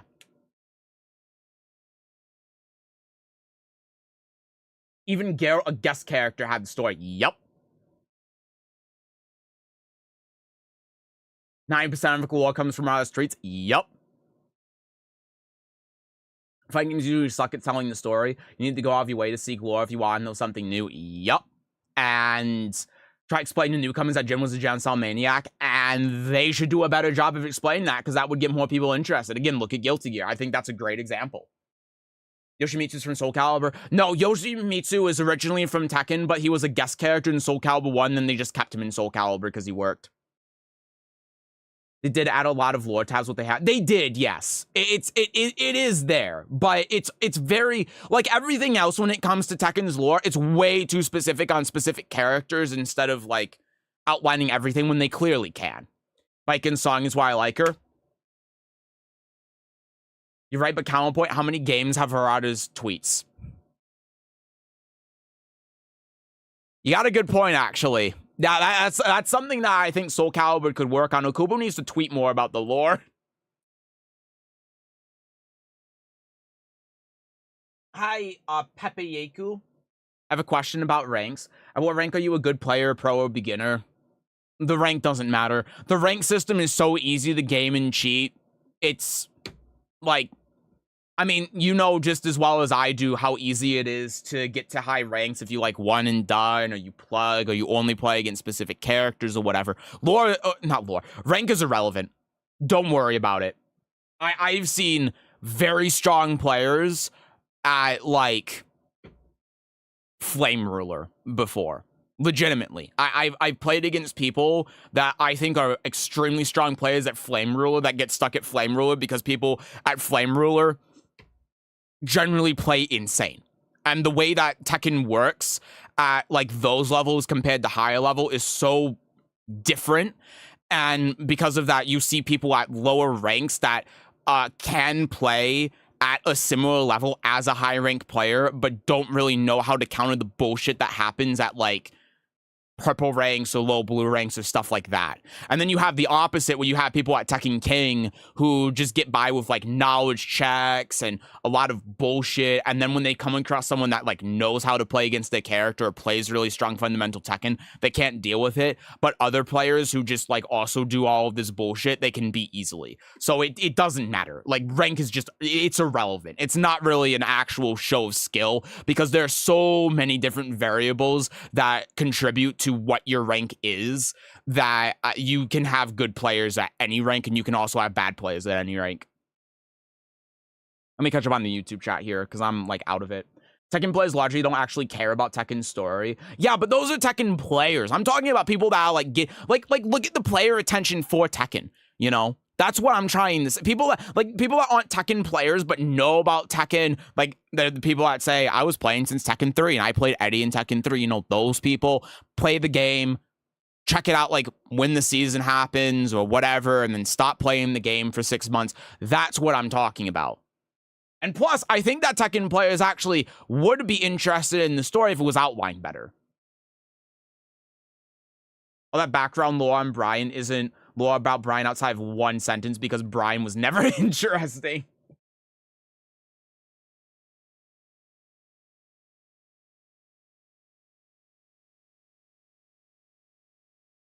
Sorry, I'm trying to catch up on YouTube chat here. Anna cooking with an apron and nothing else would sell. I don't think that they could get around the T rating if they did that. But, you know, I know that Soul Calibur at least would try. In fact, you probably can do that in Soul Calibur, so. Not hard to rant about this game. It's all I do in person with people. There's a lot to talk about, you know? I mean, there's a lot of things that I think are good, but I think there are a lot of things they can also improve on. Non-Tekken play is too lazy to read, which is why the developers are focusing on flashy stuff. They can't read and they have no critical thinking skills. Other websites with all relevant Lidia combos, I don't know. To be honest with you, if there is, it's waifu.wiki, but I have no idea. We have an anime too. It told the same story we can recap about the Mishimas with no other characters. Oh, don't even get me started. Honestly, though, the Netflix anime wasn't bad. I think it did a pretty good job of doing a lot of what I'm saying. It's just, again, like, the problem is that they focus on this wide narrative instead of individual characters. And I think that's what Tekken really should focus on, they should shift to, is telling the story of the individual characters within the world instead of this overarching story. Because I think, like what Lisetto says, no one cares about the Tekken story because Tekken has this dumb overarching story that is hailed as the longest running ongoing story in video game history, and no one cares because it's just that. It's a continuous ongoing story where nothing really happens. And if you focused more on the individual characters in the world, like if you focused on Miguel, for example, that would be a lot more interesting than I mean, and they kind of did that in Tekken 7 with the narrator, but then again, they made it about the overarching story instead of focusing on, like, the turmoil that's happening in the world because of the Mishima feud. And if they just did that instead, and I think a lot of people would agree with me. In fact, I've seen a lot of people say the same thing. If they did that instead, then people would be a lot more interested. But they don't. And that's stupid. I was so proud about Fujin as my first Tekken for nothing. No, you should still be proud of Fujin, man. I mean, like, what, 10% of people have gotten to Fujin? You know? Fujin's still awesome. You shouldn't be, like, disappointed because you got to a rank, man. I see a lot of people who, like, get stuck at red ranks or purple ranks. You should be proud of Fujin. Fujin's fucking awesome. But what I think that you also shouldn't tie your skill and your ability to your rank. It's like I'm saying, you know, if you're getting to Fujin, especially if it's your first Tekken, that's fucking awesome, man. Like, that's huge. You're a great player if you can do that. That's awesome. But you shouldn't tie, like, your self-worth to that. Instead, what you should be tying is your individual accomplishments, not your rank. If you have really good accomplishments, if you know that you're, like, playing really well, if your goal is to, like, get to Mighty Ruler and you get to Fujin, you should absolutely be proud of that. You're a fucking fantastic player, man. You know, it's all relative to you. It's all relative to your goals, right? If we're sitting here and we're going, like, what rank makes you a good player or a pro, then, you know, even the people at God of Destruction 1, we could say, well, there are people at God of Destruction 2 or 3, right? And that's part of why some people say that, like, every Tekken player is bad. And the reason why is because the game is so complex and difficult that there's always a ceiling to strive for. There's always ways to improve no matter what level you're at. Take it as the person that's played against the pros, you know? Take it as the person that's beat the pros in tournament. You know, even though I've done that, I still consider myself a casual. I know that there's still more stuff I need to learn, and everyone feels that way. So you can't look at like that, or else you're never going to think of yourself as good, and you're always going to be chasing after the next thing and the next thing and the next thing. You got to Fujin, man. That's the top 10% of the player base. That's awesome. That's huge. You should be proud of that. You shouldn't think of it as being nothing. That's fucking awesome. Not everyone can do that. Not everyone is going to sit down and have the patience or the fortitude to be able to get there.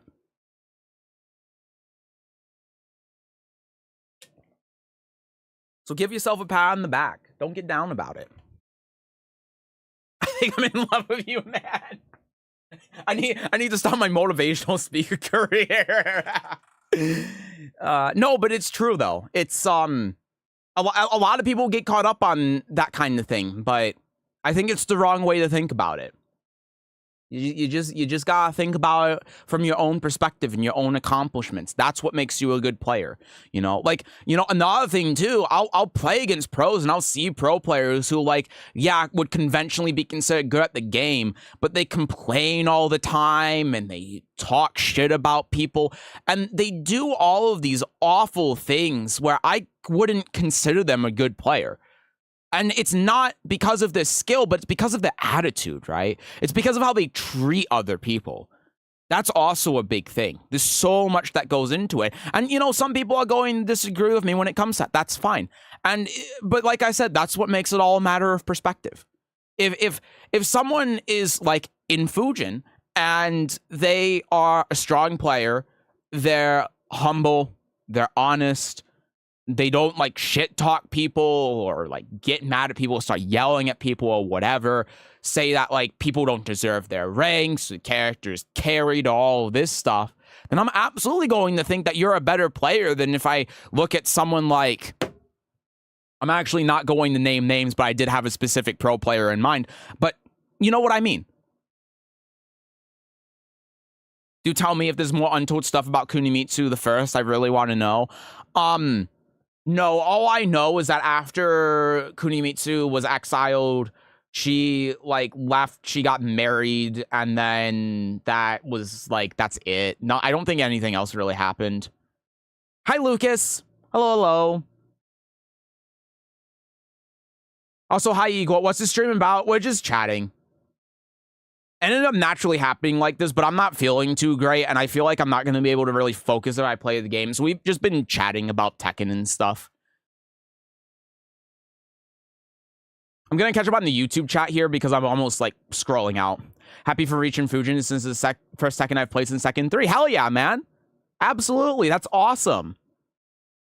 Fujin, like, again, I see people that have played Tekken 7 before and have been stuck in, like, purple ranks.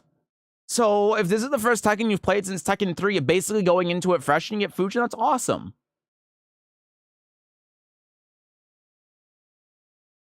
Tekken players just care about downplaying their mains and shitting on the others. It's so sad. I mean, yeah, Tekken players are just like to shit on other people all the time for no reason, and it's sad.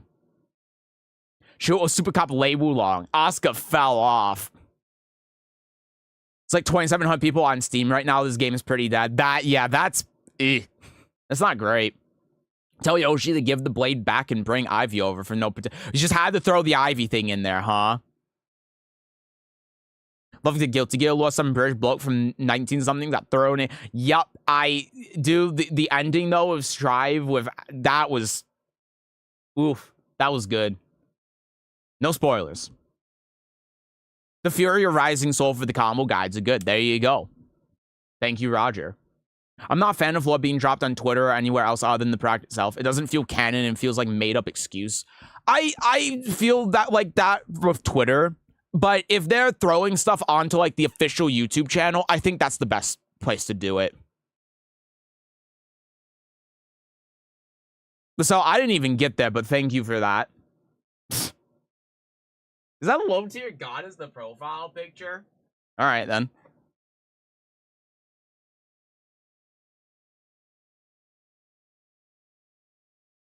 Starts to do a Tekken lore video series. It's something I thought of doing, but I've never, and I did record and scripted out some videos of it, but I could never figure out a good format for it. Hi, Walker. Could you react to my video being a Lidia champion in South America? I'm opening and receiving tips about Lidia too. Thank you. Man, that's a tough one. See, the problem is I'm open to it, but the problem is that so many people ask me to like look at their videos and gameplay and stuff. Also, hi, Garuda, that if I like I generally don't accept that, because if I accept it for like one person, then I accept it for then I would feel bad if I don't accept it for everyone, and then I just get swarmed with the stuff, and yeah.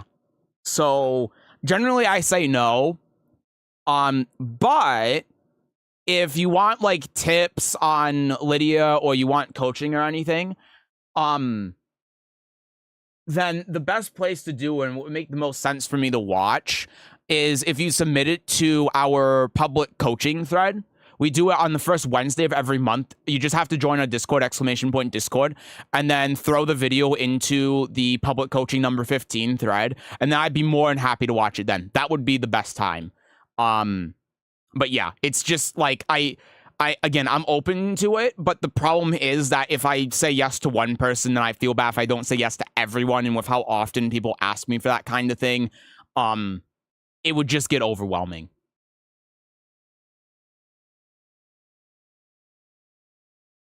Okay, you made me emotional speech saying I improved. Like you said, Seth, I should be proud of myself. And you should, yeah. Hi, Puma.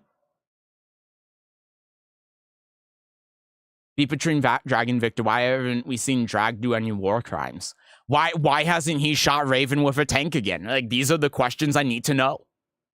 As a resident Lee enjoyer, I just want to see Lee go further down in his Tony Stark arc and make a battle suit that actually looks good. Dude, okay, I will give it credit. His ending when he jetpacks in to meet with Nina is pretty damn good. This man's a bad motivated Obama. Okay, listen, calm down. Is there a video with Lidia doing pressure? I'm kind of stuck on Tekken King range right now. Baku, I actually made a video not too long ago about canceling Lidia's stances that I think would be good to help you out with that. There's a lot that kind of goes into Lidia's pressure, but I think the cornerstone of it is how you utilize stances and how do you utilize stance cancels. So if you check out that video, that might give you some good ideas on what to do. It's a pretty long and continuous video though, so I recommend watching it in 2x speed or whatever so that you don't have to spend too much time on it, but yeah. What's the highest amount of damage Lidia can do in a combo with no wall with the use of heat dash? Like 90-ish, somewhere around there. Finally back to second game. Hell yeah. Thank you for the lore on Kuni. That made me love her more. Hell yeah. What's your opinion about Fakenram coming back in Tekken 8? Also, hi Zafir. Like I think that I personally don't like Fakenram. I think the timing for Fakenram coming back into the game couldn't have been worse. I think that literally any other character coming back besides Modok would have been better. I even think that Gonryu would have been better. Only because of the history of Fakenram in Tekken 7. As a character, I personally don't like him. Outside of that, I still would have preferred anything else, but he's like whatever. I don't like him because I would prefer to see a lot of other characters. The speech you gave me on French fries and tatas, I loved it so much. It made me love my playstyle more and have more confidence. You're good at motivating people. Honestly, I don't know how I do it. I just, like, say words. Words just come to my head and it goes, bleh, and then it works out that way. I don't know what else to say.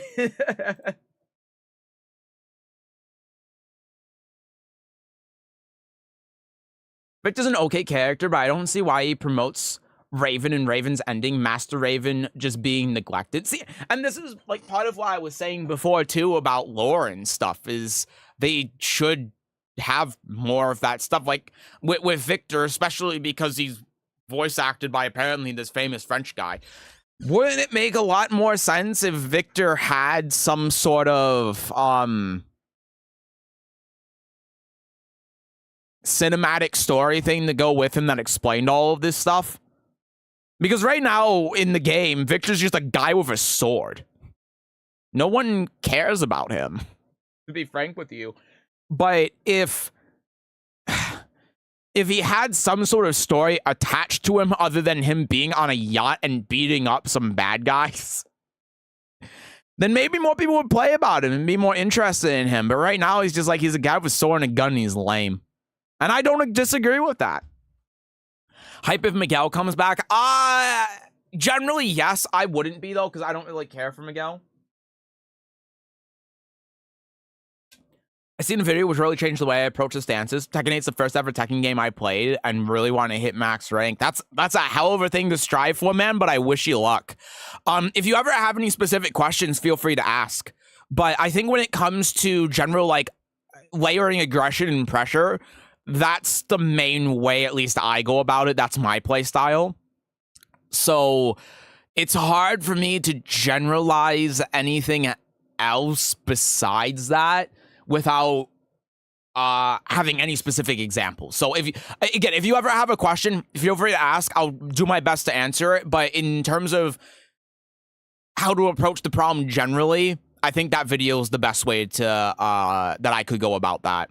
So Vincent casts out. See, I don't even know who the guy is. I feel like they should update Tekken bi-weekly with small incremental updates, or even every third week. 3 weeks is more than enough time to do some stuff. I mean, it depends on like what the updates are, but the problem is that if you start changing frame data and move properties and things like that too often, then it makes the game less competitive because it's impossible to keep up with everything. I mean, you've already seen, like, if you look at any of my anti-patch videos, those are already like 30 minutes long each. And if you look at the comments in those videos as well, it's full of people being like, I never would have labbed this. You know, I never would have taken the time to lab this because it's just too much. So if you're doing that like every 2 or 3 weeks, even if it's only half of the changes, it's just impossible to keep up with. So it's like, it's tough because it would be great for me. I would love that because that means I get more content. But for the average competitive player, I don't think it would be good. I would have liked Victor so much more without that stupid Fortnite sword. I remember with the trailer too, people thought it was sick. But now that we know how it works, like the way I thought the sword would work, and I thought this would be cool. I still think this would be cool, not to toot my own horn. But I thought the way the sword worked was he could only pull it out when he was in heat. That would be sick. But no, that's not how it works. And really, if they did that nowadays, if Victor was like a DLC character, they would do that, but it would just be on an install. The sword would just be on an install mechanic with Victor. That Have you seen Farzine's Lidia? I kind of see a shade of you in his Lidia, but it might be because you're the only Lidia player I followed. I haven't. But I was told many, many moons ago that apparently, like, my Lidia guides are, like, used pretty commonly in Pakistan, to teach people Lidia. So I wouldn't be surprised if, he's seen some of my Lidia gameplay, maybe taken some inspiration from that. But obviously, I don't know. That's why I was told, like, secondhand from someone who works at Red Bull and was, like, in Pakistan and talked to some pro players there. But, yeah, I can't say I've seen it. Understand, I don't watch a lot of Tekken, so when you ask questions like, and it's fine to ask these questions, don't get me wrong, I'm not mad at it or anything, but I just want you all to understand that, like, I don't watch Tekken ever. The only time I watch or do anything with Tekken is when I'm streaming. So if you ask, like, have you seen this player play this character, it's almost always the answer is going to be, I didn't even know that they were playing the character. So I'd be that guy, but Tekken 8's budget was only 2 to 3 times that of Tekken 7. Dev costs are insane, so lore stuff might add up fast and gives no immediate return. Okay, I thought I remembered it being like 10 times. I thought that's what I read in an article, but I didn't, like, write it down in my memory bank, so I might be misremembering. My bad. Fighting with the knives and pistol alone would have been cooler. Also true. Is there a website where all Lidia info is at, or is it all sparse throughout YouTube? It's basically all condensed into my YouTube channel. That's it. There are a couple of other things combo-wise that you can find other places, but basically everything on Lidia is all condensed into my YouTube channel. In terms of finding documentation, like a Google Doc or something that goes over all of this stuff, as far as I'm aware, it doesn't exist. I think that there is a Lidia Google Doc somewhere, but I don't think it goes really in depth with the character and a lot of the concepts, like the forward 2 links and like how you utilize back 1 and her pressure and stuff like that. So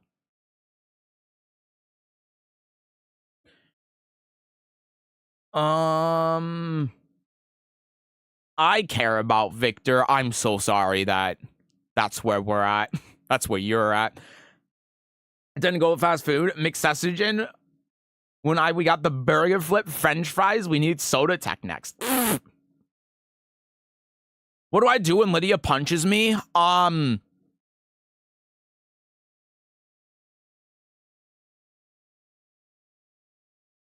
Be happy with how privileged you are to be in that position. I was thinking about not saying it for a second. Don't say that. Victor does a good job giving people Noctis PTSD. Honestly, I don't see it, though. Like, the Noctis PTSD I get is from having to try reacting to Down Back 2. I don't really get that from Victor. We know Victor is ladies by... I'm not... That has a double meaning in it, and I don't want to read it. I've seen Victor trying to capture kids in the street. So what, he's like taking kids in the street and is like, you're going to be part of the army now, kid. Do you think that's what he did with Raven? Maybe. Boy, really is taking easy over an hour and a half and still no Tekken. You're goddamn right. I said this was a just chatting stream today. I like how you had young Heihachi in Tekken 7 and had that backstory. Something like that with Victor and Raven would have been cool. Exactly. On the note with Tekken, is the DLC mainly just characters from previous games? I may be presumptuous to say, but I don't see any really interesting characters to play. So it's a bit of a weird thing because yes, but the characters have been changed a lot from Tekken 7 because of how the game system has changed. So if you look at like Anna in Tekken 8, she is from previous Tekken games, and the way that she works is similar in a way to Tekken 7, to a point where if you played Anna in Tekken 7, then you're gonna have a leg up when you play her in Tekken 8. Like, I guess in terms of how she, like, approaches the game, but the things that you can do with the character are very different. It's the same with Lidia, too. Game plan is generally the same, right? So, like, with Lidia, a lot of what you're doing is you're trying to do all of these, like, small pokes and play around neutral and stuff, and rely on the opponent making a big mistake to allow you to get like in Tekken 7, it was like you're doing a lot of these pokes, like back 1, for example. You threaten with back 1-3, which is a safe mid counter hit launcher, and then you, even though the back 1 is, or the, sorry, not back 1, back 2 is minus, you use that and you threaten with that to put the opponent in a position where they're going to be like really heavily defensive, or they're going to make a mistake, and then you hit him with like down back 3 red tape, and then you knock them down, then you get Oki from there. You do things to like push them to the wall, or you do the back 2-3 and then finish the strike and then catch them out trying to jab you or something and counter hit launch them. Like, that's how Lidia worked in Tekken 7. Very like mind game heavy, neutral heavy, and that sort of game plan is the same in Tekken 8, but the way that she approaches it is different because she has new tools, and she like interacts with the game system a bit differently because the game system has changed a lot. So a character that you found maybe not interesting in Tekken 7, you might find more interesting in Tekken 8, or vice versa. For me, it's largely been vice versa. I found more so characters that I found interesting in Tekken 7 to not be as interesting in Tekken 8, but that's not always the case. I find Lidia to be more interesting in Tekken 8 than she was in Tekken 7. So it depends. It definitely depends. Also, Leroy visual design is dope, but gameplay-wise, why give Wing Chun due to handstand kicks and hella range? That's exactly what I'm saying. You know, why give the character that's supposed to be parry and defense-centric, like, all of these absurd, like, even just visually, like, the spin kicks and all of this, and, like, why give him all of these absurd lows and mix-up tools? I don't like how Leroy's designed in this game. Where he plays Fakumram on a tier list, I kind of have a video of this on the second channel. I think that Fakumram is good. I think he's better than people are giving him credit for. And I think the reason why people are saying that he's bad is because Tekken players, like... The reason why people are saying Fakumram is weak is because they say that he has clear counterplay and weaknesses, and almost every character in this game already does, but people... Tekken players don't bother actually labbing anything. So I think a lot of people have this false pretense of how the game and the characters actually work, and they see Fakumram as being different from that, when in reality Fakumram is kind of in line with everyone else. And I think that the tools he has and the defensive options he has are extremely strong, and that gives him a leg up in a lot of characters. Really, his biggest problem is specific matchups, being able to avoid a lot of his tools. But I think Fakumram is good. I think that a good Fakumram player is going to make him, like, a high-tier character. I don't know if I'd say he's top 10. I think he has the potential for that, but it's hard to say. I think that in a similar vein as Lidia, you have to learn how to play around the problems he has before you can make him that strong. Right? So I think that he's one of those characters I don't necessarily is very difficult to think is a specialist character, but he definitely approaches the game differently in a way where I think we're not going to really know how strong he is for a couple of months. But after people have figured out the character, figured out how to play around these weaknesses he has and stuff, if there's really strong, good ways to be able to play around this, then I can see him being an absolute monster. So it depends. It's going to take some time. But I couldn't tell you how good he is right now.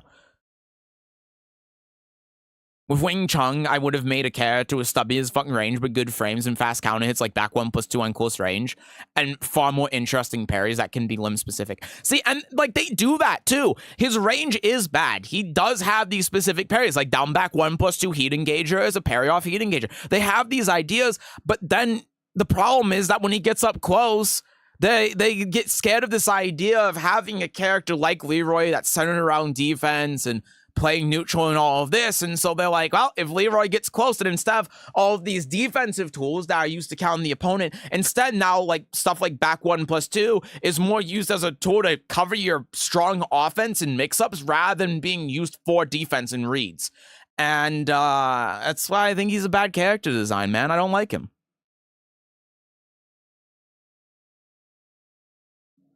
It's not a double meaning. I know it's canon in this cutscene, but Jesus.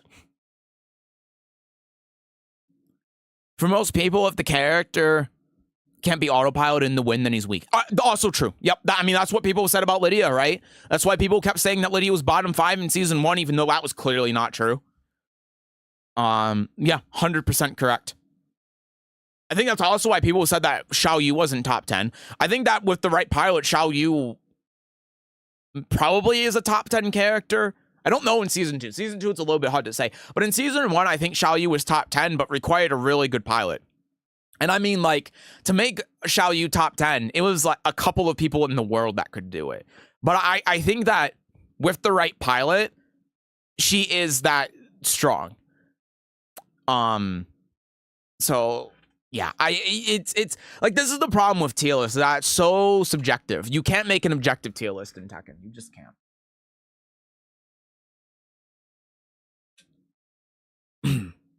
Why does King get limb-specific parries but not Leroy? And then why does Fakenram, right? Because Fakenram is a similar thing. I talk about this in my video on Fakenram on the second channel. But in fact, I think I'm going to talk about in the anti-Fakenram guide that hopefully I'm putting out today. Fingers crossed. But yeah, Fakenram has the same thing where he has the punch and kick parries because of his weakness 2 sidestep and his weak sidestep, right? So they give him all these odd defensive options like the kick and punch parries, the universal parry when he's in the install, back forward to beat power crush. They give him all of these tools because he has this weakness, right? That's what he's designed around. And so the question is then, why does he get that? And then Leroy is just generic. I don't understand. Fakenram is more of a defense-oriented character than Leroy is, which is weird. Should watch Farzine's match versus The Wood and jump around 10-minute mark. It might be a sign that you're right about Pakistanis learning Lidia from you. Yeah, give me a second to catch up on the chat and I'll take a look. Specific matchups. Oh shit, the whole cast is like that. Also true. Seeing hours of new patch changes and counterplay videos of you have me thinking how much time you spent labbing all of that. Can't be me. It is a lot of time. Hi, me though. Happy to do it though. Help out other people and I get content out of it. Like, the good thing is that they're easy videos to make, right? I don't have to like be creative. I don't have to think of anything. It's just like sit down, lab the stuff, record it, and then send it out. Super easy. I've been mashed up by Leroy more times than Huarong. Yep, same. I think with clear counterplay, it's comparing it to things like Den 3, straight up stand. Well, even then, it's like, because like, yeah, there are some examples where it's fucked up like Den 3, and I don't know why they think that's a good idea. But even while running 1, you just like sidestep left duck, and that beats almost his entire stance mix up, but no one knows about it. I think Fox struggles to gain momentum without heater install, and to get his stance mix up to work from Rama stance, your opponent needs to be backed against the wall. I disagree. For 2 reasons. 1, I think that Fakenram, the way that he like gains momentum is through neutral play, right? Because he has all of these defensive tools. He has the high power crush. Again, he has like the punch and kick parries. So if the opponent is ever doing something that is particularly obvious, then Fakenram gets a lot of mileage out of it, right? And because of that, I think good Fakenram players, when they're utilizing those parries and stuff effectively, and they're really good at neutral, are going to get a lot of mileage out of those tools. But I also think when it comes to like his stance mix up, the house sweep is really the thing that's the most important. And again, a lot of that relies on neutral because it kind of relies on getting the opponents back to the wall. But threatening with stuff like just wall rising 2 from crouch is really strong when he has the install, because now you have to worry about the house sweep, and then you work with the mental frames on that. On top of his from crouch game being really good because you can hit confirm while standing 1-2, I think that he has a lot of tools to do it. It's just not typical linear tools like a lot of characters have. Try to use a specialist character. She's fine now. But her heat hypnosis is still one of the most disgusting things in the game. True.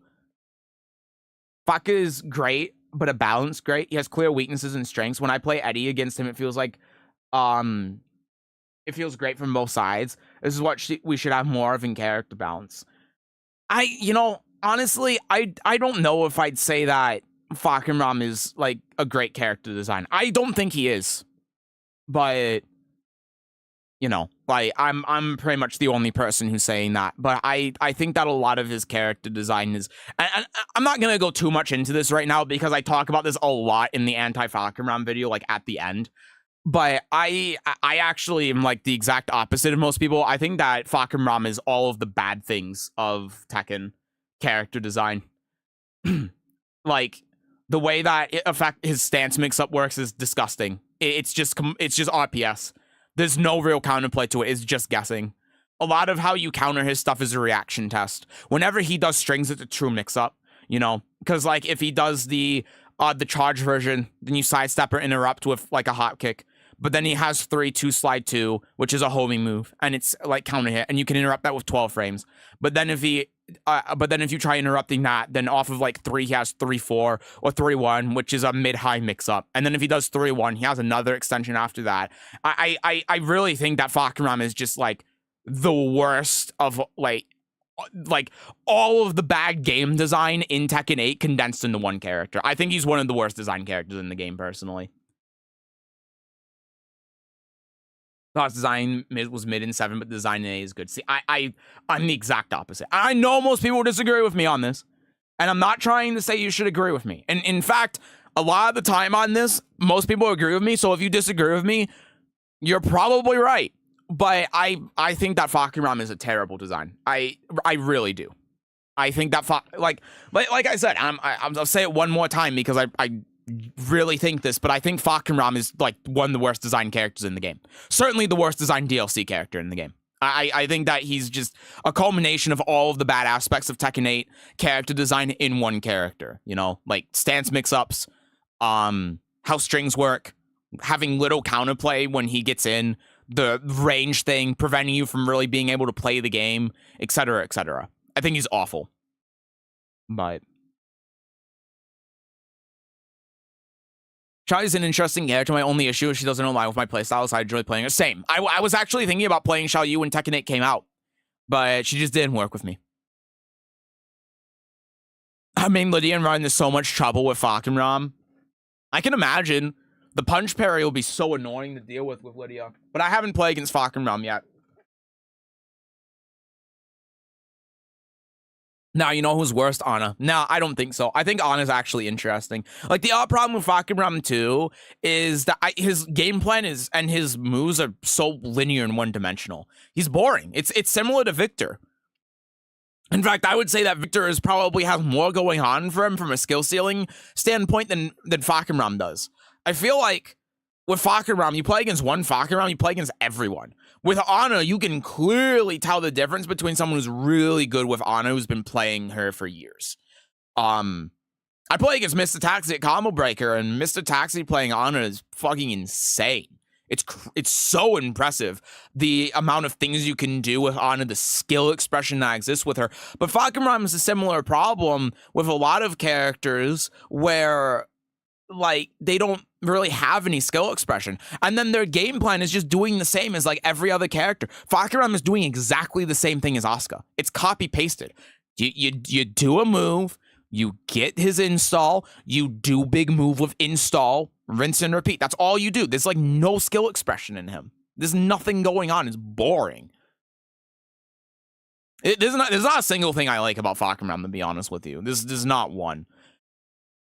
Okay, there is one. The one thing I like about him is that he's clearly approaches neutral in a different way that's intended to be unique. But I think the way he plays is boring. I think he's super generic. As someone who was excited for Fak when everyone was booing him, I started to see what you mean as a reaction test. I'm pretty tired of it, at least currently. Yeah, I hate how much of Fakuram comes down to like fuzzy duck down forward 1-4 and 1-2, or react to him doing his charge attack and all of this stuff. It's just boring. React to his unblockable when he goes into stance, you know, like awful character. I do not like him. When I match against Fox, I'm gonna lie, it's boring. They use him mostly mashing or spamming buttons, not a type of character I'll ever match up. And maybe my opinion will change when you got people that are good with the character. But when he's been out for a little bit longer, but just conceptually, I don't like him. And I don't think that's really going to change. What characters do you feel offer good skill expression then? Curious now that you bring it up. I mean, Lidia, obviously. Yoshimitsu. I think Elisa actually does. As much as people want to meme on Elisa being, like, Elisa plays being brain dead and just, like, mashing out buttons to get their ranks, which honestly is, like, true in a lot of ways. It was true in Tekken 7 as well. When you play against good Elisa plays, it's a lot of fun because there's a lot you can do with her. And that's one of the reasons I played her in Tekken 7 is because her skill ceiling and her skill expression is through the roof. The really cool, unique, interesting, unorthodox tools that she has to utilize is awesome. I think she's a great character design, but the problem is that in Tekken 7 that she has so many moves that are so busted and good that it removes the importance of that skill expression. Moves like down 4 and forward 2, like, why would you use her other mids? Like, why would you bother trying to play the mind game with forward 4 into DES or finishing the string forward 4-1-4, trying to track someone sidestep or all of that when you just have forward 2? What, like, this? Why use down back 3 when you have down 4? You know, like, this is the problem. So it's like Elisa's a tough one, but I think she still has that. And I play against Elisa players who are really good, and I still see that. But I think it's less incentivized in this game, which is a shame. Xiao Yu's obviously one. Like, honestly, Raven is one, but a lot of the time it's weird because when I play against high-level Raven players, like if I play against Hayes or I play against Non-Tekken or I play against any of these really high-level Raven players, they're not really doing that much different from one another. And it might actually just be a matchup thing when I play Lidia. It's hard to say because Lidia is just such like Raven is Lydia's best matchup. Straight up. Like Lidia just fucking destroys Raven. It's insane, that matchup. But it's weird because conceptually Raven is a character that's like that, but when I play against high-level Ravens, they all kind of play the same, so it's weird. Who else? I think Ana does, for sure. I think Ana has not Ana. Eddie has a similar problem with Raven, where, like, I play against Sesujin at Combo Breaker, and Sesujin's a great player, but he's a great player fundamentally, right? And he's obviously a great Eddie player, but he's not really doing all that much different with Eddie than you see with other Eddie players, even though he's, like, one of the best Eddies in the world, probably right next to John Ding. And that's intentional, right? They made Eddie that way intentionally in Tekken 8 because they wanted to make him more of an aggressive rushdown mix-up character. So he got neutered in a lot of what he can do, and it reduces the skill expression on him a lot, which is a shame. Who else? Reyna's definitely one, easily. Reyna's one of the most interesting characters in the game. I wish that I liked her. I really do, because she seems so cool, but I'm not a huge fan of playing her, unfortunately. Man, who else? I'm trying to run through the characters in my head. Nina's one of those, like, like Raven and Eddie, where it's definitely there, but it's like with how she works in Tekken 8 system, a lot of Nina players end up playing her the same, even though that potential is there. At least with Elisa, even though a lot of it is potential, there is definitely a difference when you play against people that are like really, really good with Elisa versus just really good. The way that they utilize her tools actually does open up a lot of possibilities, and like you feel like you're playing against a different player when you play against different high-level Elisa players. With Nina, it's like that potential is there, but I don't really feel that.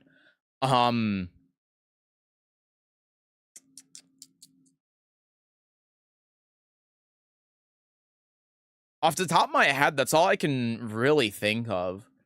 Maybe Jin.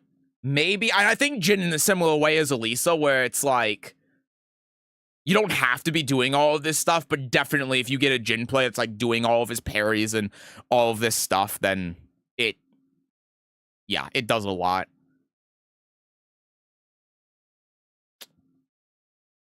Yeah, that's off the top of my head. Huarong, yeah. Huarong for sure. I forgot about him. I choose to delete Huarong from my memory. I think Leo as well, weirdly enough. Leo seems like one of those characters that's very linear in their approach, but really, when you play against good Leo players, they all play differently. There's a lot going on with that character. I have more trouble with Eddie than Falkenram, though. Again, I haven't played against Falkenram, so you have to take what I say about him with a grain of salt. I've only played against him in the mirror. Curious question, why do you dislike playing Reina? I think I just don't like how she approaches the game. Yeah, I think I just don't like how she approaches the game. My problem with Reina mostly comes down to that I had this idea of how she was going to work based on the trailer, and how she actually works is different. And I don't think that's bad. It's just not really what I was expecting. I was expecting her to have like all these interesting movement tools and all of these interesting like fake outs that could lead into something. Like, think of Anna's role after Chaos Judgment, right? Stuff like that, having all these things neutral, like when she goes low to the ground, having something out of that. But in reality, all of these tools don't really do anything. And you don't see them get used. You see Sentai, you see Heaven's Wrath, you see that stance where she backs up a little bit, but that's kind of it. Shomini! Did it say it when my headphones were off? Thank you for the 9 months, man. Hello, I hope you're doing well. Appreciate that a ton. Thank you. Thank you so much for that. Good to see you. Thank you very much for the prime. I'm doing horrible. Ah, shit. Well, that makes 2 of us. No good deed goes unpunished. Well, I hope you do better, at least. I'm sorry to hear that. I feel that way with Eddie. You can tell they actually know Eddie versus people who just spam. Oh, 100%. Yeah. It's been a bit weakened in A, but the difference is still there. Yeah, true.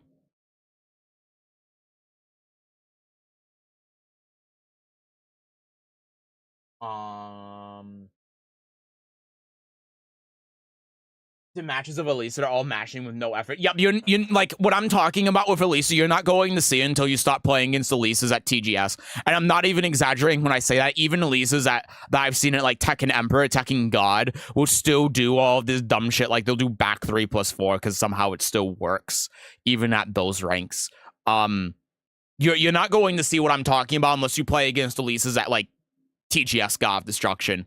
But when you start getting to Elisa players that are up there, then you'll know what I mean. Or like if you played against my Elisa in viewer games, then you might know what I mean, because I definitely have a unique way I play Elisa. So I also have to look at this thing that Ayuda mentioned. I have been like all over the place. Hold on a second. Let me pull up YouTube so I can at least get this up and remember. So I play King. I know he's Ooga Booga and ranked. but has a lot of small optimization steps, timing on certain moves, like just frame shove. Yeah, that is a good point. I think that King is not one of those characters where you're right, even though people wouldn't normally mention him. He's always had a lot of skill expression, for sure. Even though I kind of hate to admit it.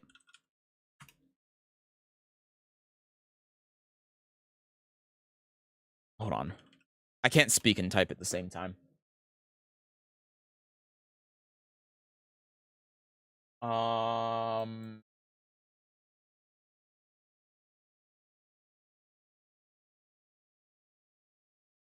not finding this video, Yuta, unfortunately.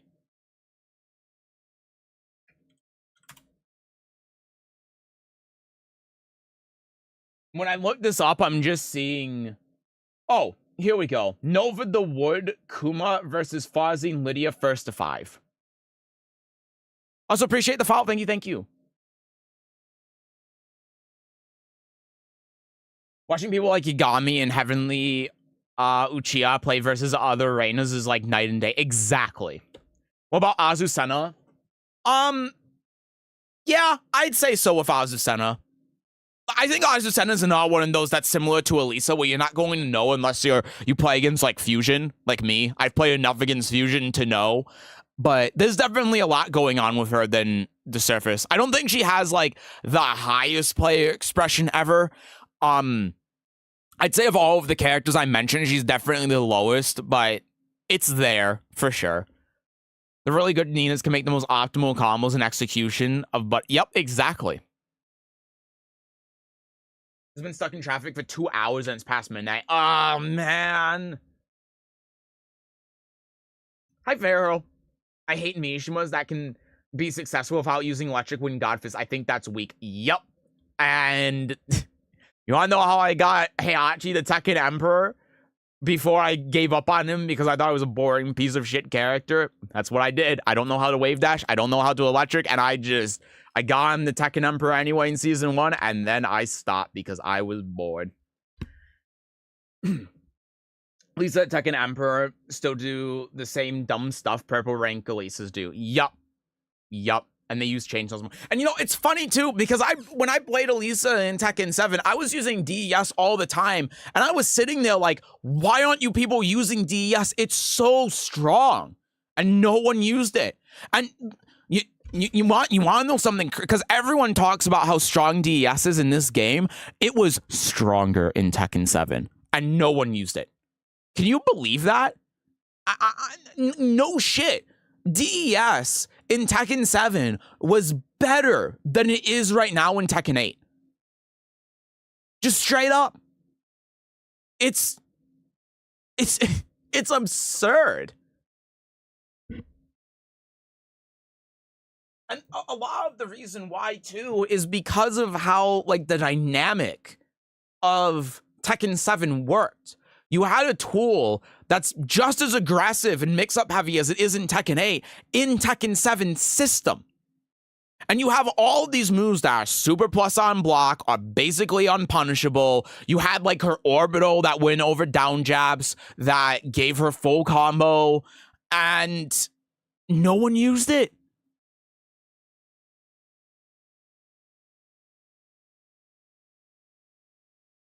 I'm going to try and make you add June to your list if I can. Yeah, I don't know. June was one of those characters where I was like, she's interesting, but I didn't really care to play her after a little bit. DS and Dual Boot are just really fucking annoying reaction tests. Yep, did you know that Dual Boot 1 is reactable? That big high that she does where she sticks out her left arm, did you know that's reactable? It's a 28 frame move. You can duck under on reaction. But no one does it. Not even the pros, because no one's labbed it. Did you also know it's +8 on block? You didn't, because I play Elisa. No one knows it's plus on block. How is it stronger when there's no block damage? Because you had all of the plus frames, and it also, like, DES Forward 1 beat Rage Art. So, because of how the, like, Power Crush frames worked, if you did like forward 2, go in the DES, forward 1, forward 1, forward 1, and someone tried interrupting it with Power Crush or Rage Art, Elisa would block afterwards. In Tekken 8, that's not the case. In Tekken 8, if you do forward 1 in DES and someone Rage Arts, you get hit. But in Tekken 7, you would do the forward 1, they Rage Art, you block the Rage Art while hitting them with the forward 1, and then you launch Punish Rage Art. So there was less counterplay. The moves still tracked like they do in Tekken 8. Like, back 2 was still basically a homing move. 1+2 still existed. On top of having really good lows off of, like, down 1, being able to sidestep to mask the animation of down 1 with also DES 1 to be able to launch them. Getting the free mix-up you got afterwards with DES 1, which they nerfed in Tekken 8. And on top of all of that, again, with how Tekken 7 system worked, you know, it being more defense orientated, you had less options to be able to deal with it. Like, you didn't have stuff like Heat Burst, you know? And because of that, you were relying on throwing out, like, Magic 4s to stop Elisa from doing that. But when she could just do forward 1 or 1 to stop that, then, you know, like, you can't do that. And then if you try interrupting with down jab, then she does orbital and launches you.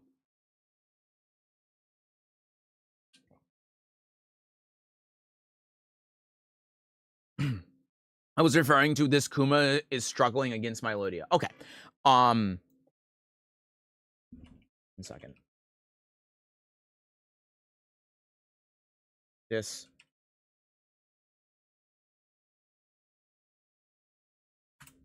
Let's see.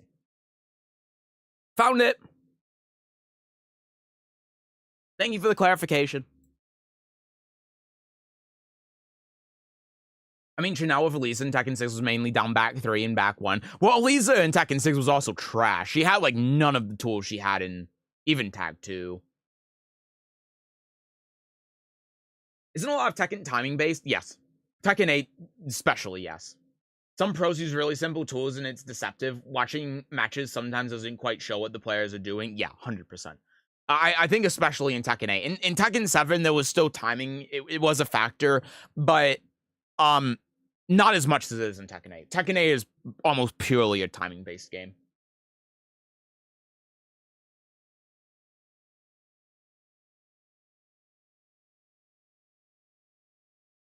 Oh, sorry, it's +9. That's dual boot, never knew. Yeah, it's when she goes in the boot with the chainsaws out. On her only highs, on only her highs plus on block. Nope, she has forward 1+2 as well. That's in Tekken 7. I think that's +6 on block. They changed it in Tekken 8 a lot, so now you're forced to go in the dual boot afterwards, and you can just sidewalk everything right. It makes the move so much worse. And if you don't go in the dual boot, you're only +1.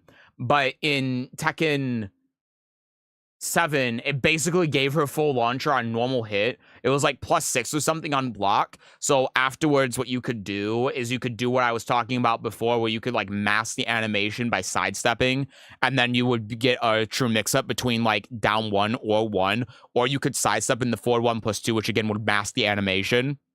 So it might trick people into ducking because they think they're reacting to the down 1, but you're actually doing the mid. It was really good. I wanted to play Elisa when I saw Tekken 8, but was worried she was too busted. Honestly, her poking is good enough for my playstyle, and she's really tricky. Yeah, so this is a thing that happens with Elisa in every game. And you can look back at tier lists in Tekken 7 as well to verify this. And I can tell you this as someone that played Elisa. Elisa has never been top 10 in Tekken 8.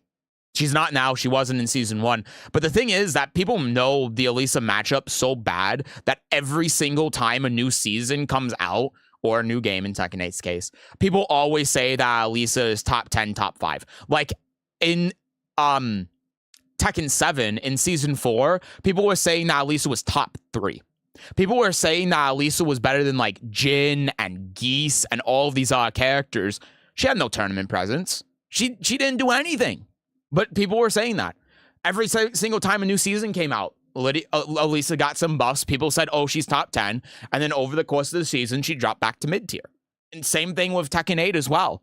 When Tekken 8 came out, people were saying that Elisa was top 10. She never had any tournament presence. Austin Ash played her, like, once in a tournament and then never again. And even Chanel went to, who mains Elisa, went and played, I think, Zafina. And never really played Elisa in tournament. She got like no tournament results. She did nothing. She wasn't as good as people said. And she just dropped back off in the mid tier. And now Tekken 8 Season 2 comes out and people are like, oh my God, Elisa's busted. She's top 5 and she's doing nothing. She's not busted. The only reason people are saying she's so strong is because they're like, oh my God, DS forward 1+2 into stance mix up.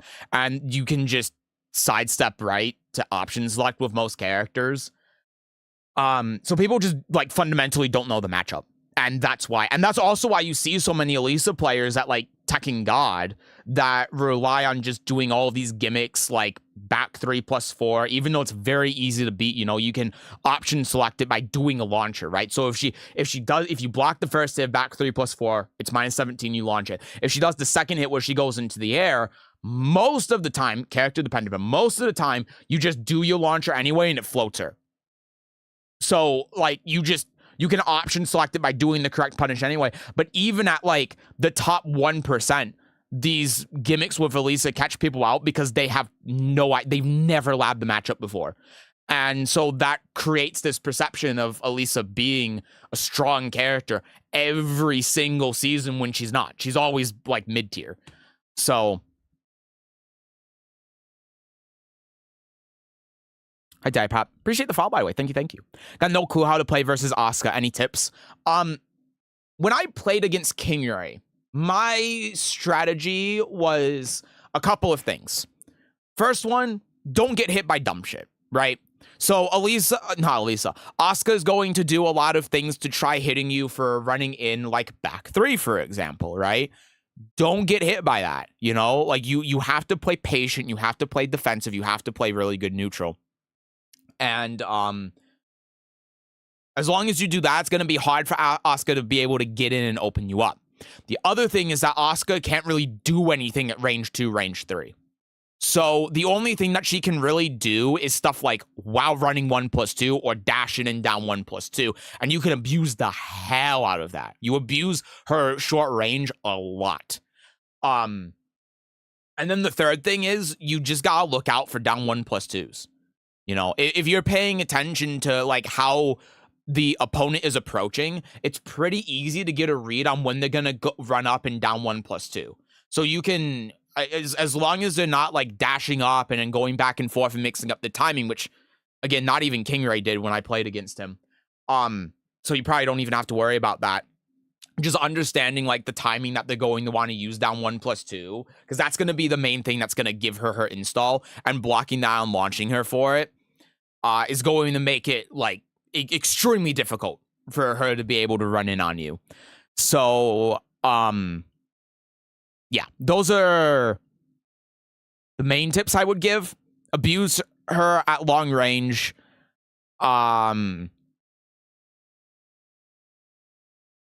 What was the other thing I said?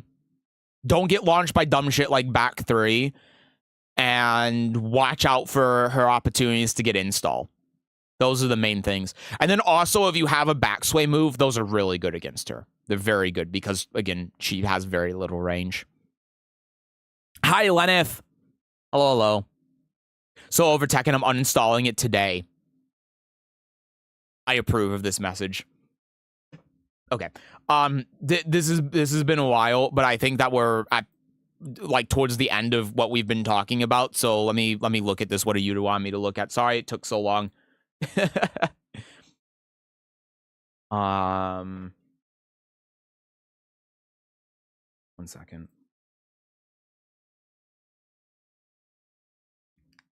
Just playing Lidia, so trying to figure out the best approach. Be patient. Yeah, be patient. Use forward 2 on your approach. With Lidia specifically, don't get caught out by the Sabaki and make sure that you're ducking the Sabaki. Like, look out for times where Asuka's going to want to use that and make sure that you're ducking it. Don't get caught up in, like, you know, Heaven and Earth mix-up, because if you do Horse 2 into Heaven and Earth mix, she can Sabaki the mid, so you gotta be careful of that. But, you know, just play around. The way I always say it is that playing against Asuka is like navigating a maze. But as long as you're able to effectively navigate the maze, then it's yeah, it becomes a lot more manageable. But the other thing is too, with the matchup, both players, both you and the Asuka player, have to approach the game very differently than when you're playing against any other character. And so if you know how to adjust your approach for Asuka, but the Asuka player doesn't, that's how you beat Asuka with Lidia. It's similar to Lidia plays, if we're honest. People cry about it being OP, but don't even know the most basic counterplay. Yep. And that's why I don't care about what pro players say. This is why it's like, if a pro player puts out a tier list and says, like, this character's top 10, I don't care. Because a lot of the time, their opinion is irrelevant. Most players don't know every character in this game or how strong they are. Like, we've seen discourse between Nia and Austin Ash as well. Even the pros themselves are bickering at each other about tiers and stuff of characters, like what characters top 5. The game is balanced. It doesn't matter. Like, there's no Akuma in this game, and there's also no Eliza in this game, right? It's like the balancing is fine. So can we make Soul Calibur cool again? Soul Calibur's already cool. We just need another one. Main Man hates Lidia and Elisa. Well, I don't really care about what Main Man says or what he thinks, so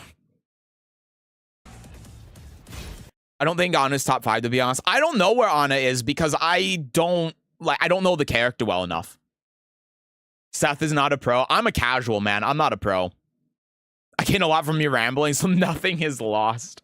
I enjoyed the rambling. This has been a fun 2.5 hours.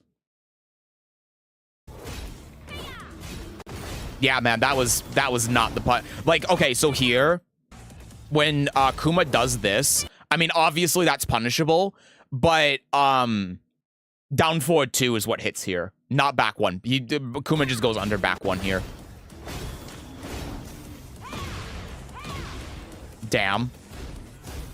Yeah, I wouldn't have done that. I wouldn't have gone this far in. I would have done the up forward 3 here because that beats bears on the ground like this specifically. And the problem is when you like run up like this, get close to the bear with this, how much heat you have left, it allows the bear player to do exactly this, and then that drains all of your heat, right? Even if you block this, which it looks like he actually does, you lose your heat and you lose your stack. So what you need to do here, instead of running up to the bear, sorry, I know I'm coaching Farzine on playing Lidia. But what you need to do here instead is you need to either do up forward 3 because that beats the bear's like wake up option, or you just need to manually go into heaven and earth to get the stack because you're not doing anything with the rest of the heat that you have left, and that's just going to make it better for the rest of the game, especially because a round has already passed.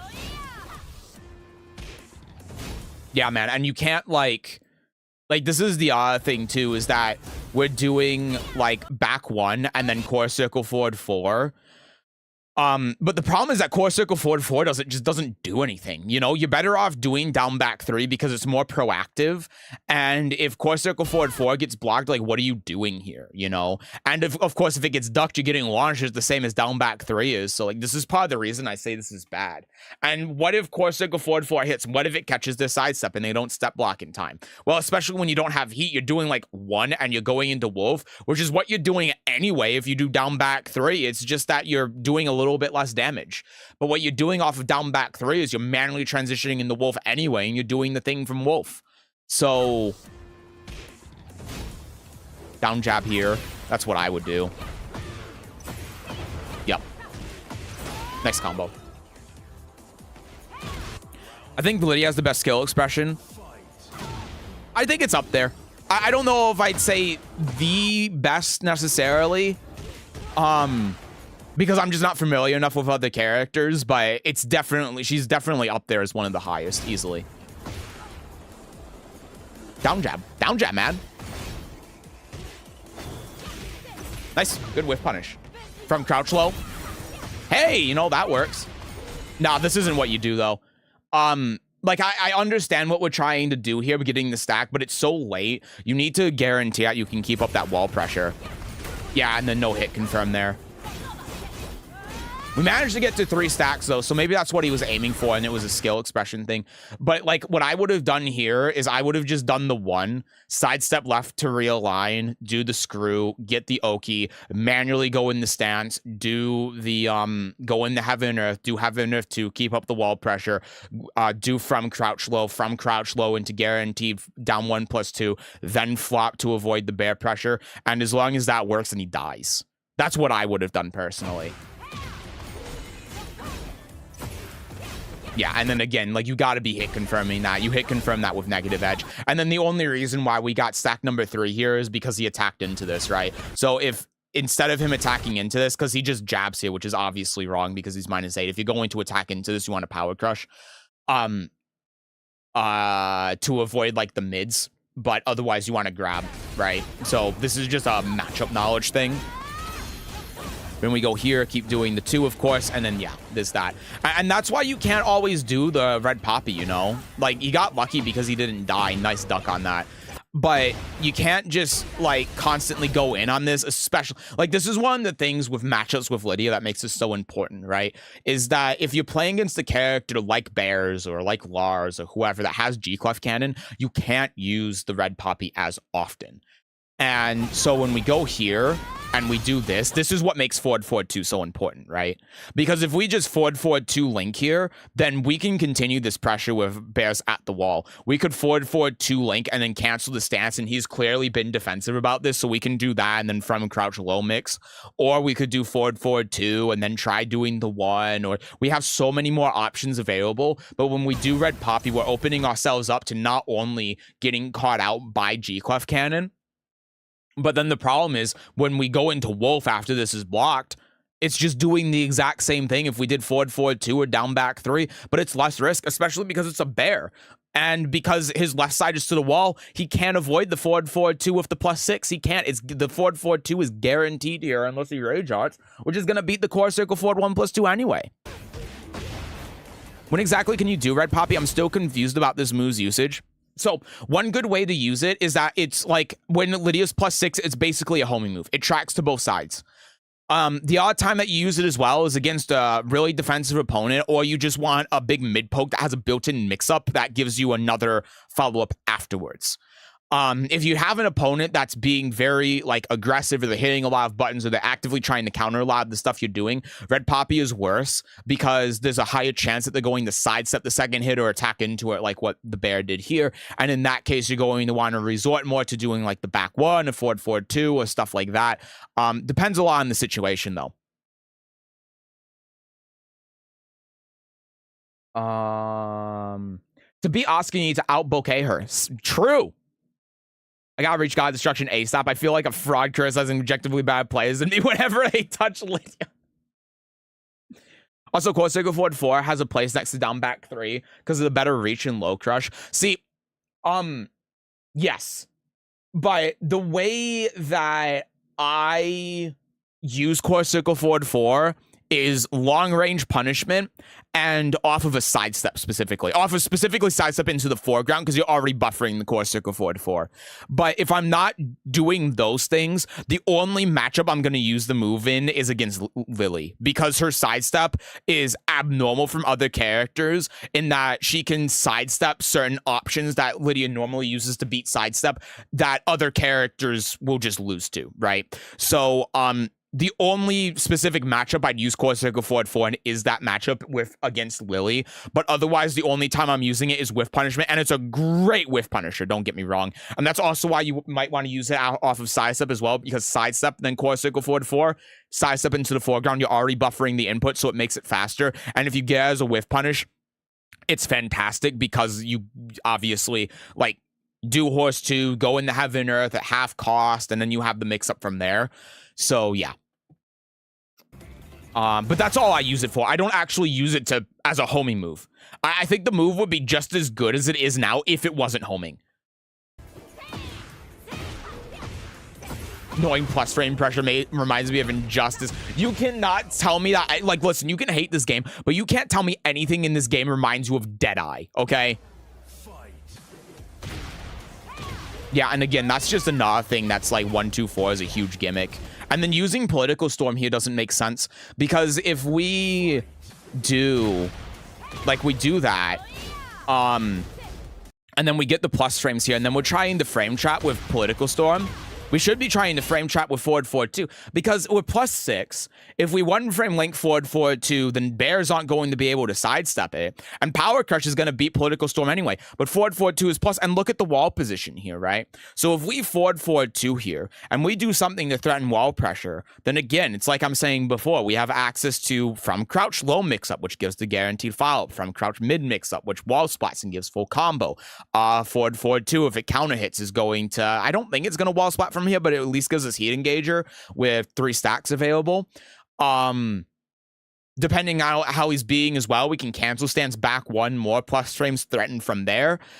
Or we could, of course, do something in horse, depending on what they do. I haven't seen enough of this game, so I wouldn't like rely on doing anything from horse. Maybe I would use horse 1 in this position, but you just get so much more mileage off of it, right? And so doing Political Storm here just it accomplishes nothing while being punishable, and it also makes you lose your positional advantage with the wall here. It's a very strange choice. I don't know why you do this. I guess maybe the idea is that like the pushback even on block puts him to the wall, but forward 2 does the same thing, and now you've lost momentum, right? Because now he's punished you. So like, see, now look, you've lost the wall completely because he does that. He does 1 poke and then 1 running plus on block move, and now you've lost it. So it's like, why are we doing that? Good sidewalk. Sure, down 2. I don't really like using down 2 in this position. Because it's like we're never counter hitting him. We're never counting hitting him if we do down 2. So I guess the advantage to doing this over down back 3 is that it's not launch punishable. But if you're thinking that the opponent is going to crouch, you should be using back 1. Like if you're choosing to use a low here, like down 2, because you're worried about getting launched if they block it, then you should just be doing the mid anyway. Because the mid is going to keep up your pressure more than down 2 is on hit, because down 2 is -4, back 1 is plus on block. And if there's even an inkling that they're going to crouch and you hit that, then you win the round from this position. So, like, there's no point in doing this. It's just like you gain the momentum here and you're actively choosing to sacrifice your turn for nothing. And then you see that because now he does sidestep 2, goes into mix up, and now look, now our back's to the wall, right? That entire sequence could have easily been avoided. That was good for defense.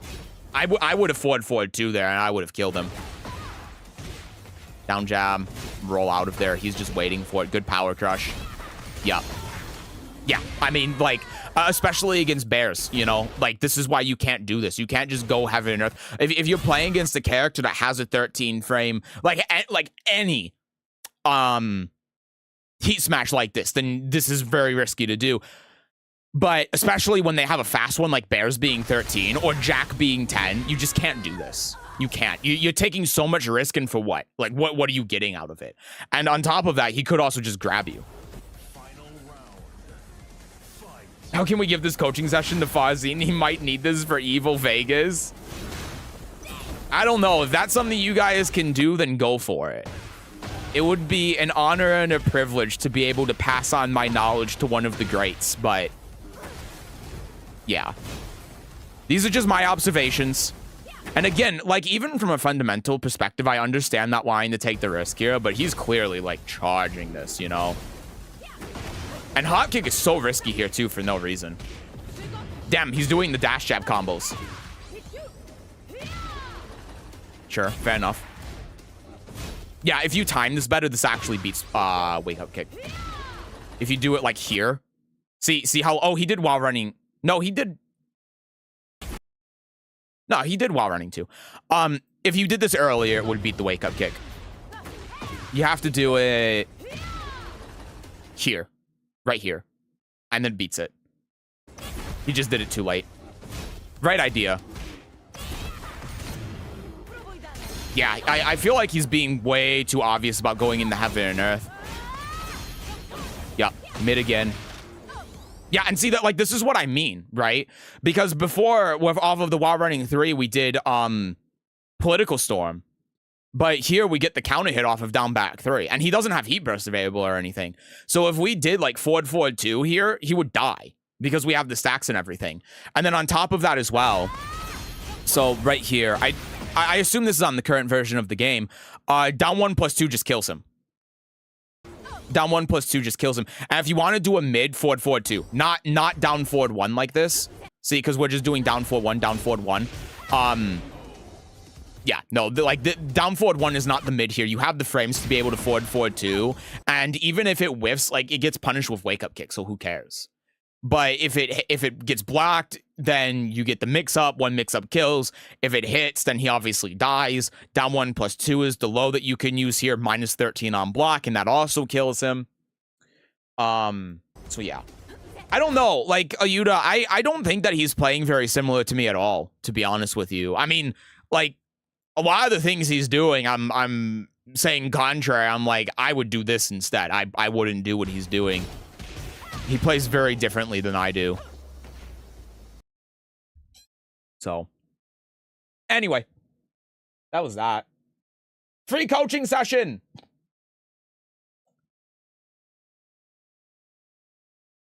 Tekken 8 2.03 is fantastic. I think there's a lot of bandwagoning, but maybe they can add a bunch of stages or do another re-release. I think that Tekken right now is fine. I honestly don't have a problem with it. I do think that a lot of the complaints about the game are way overblown. I think that after the patch where they changed specifically the heat engager frames and health, I think the game is a hell of a lot better than it was before. It's tolerable, at least. I'm asking this months late, but what do you think of the ranking system? Personally, hop spots from God of Destruction 1 with limited or something for better rank and skill alignment. I mean, I haven't played the game really in 2 months, so I don't know.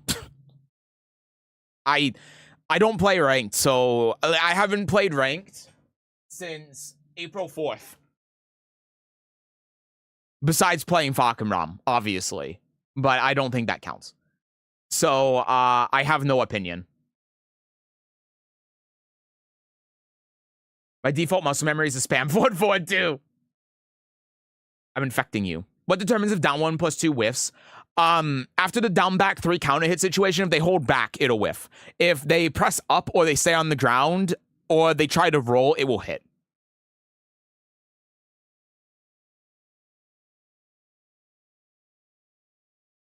Really? Are you doing coaching? It was impromptu coaching there, but it was.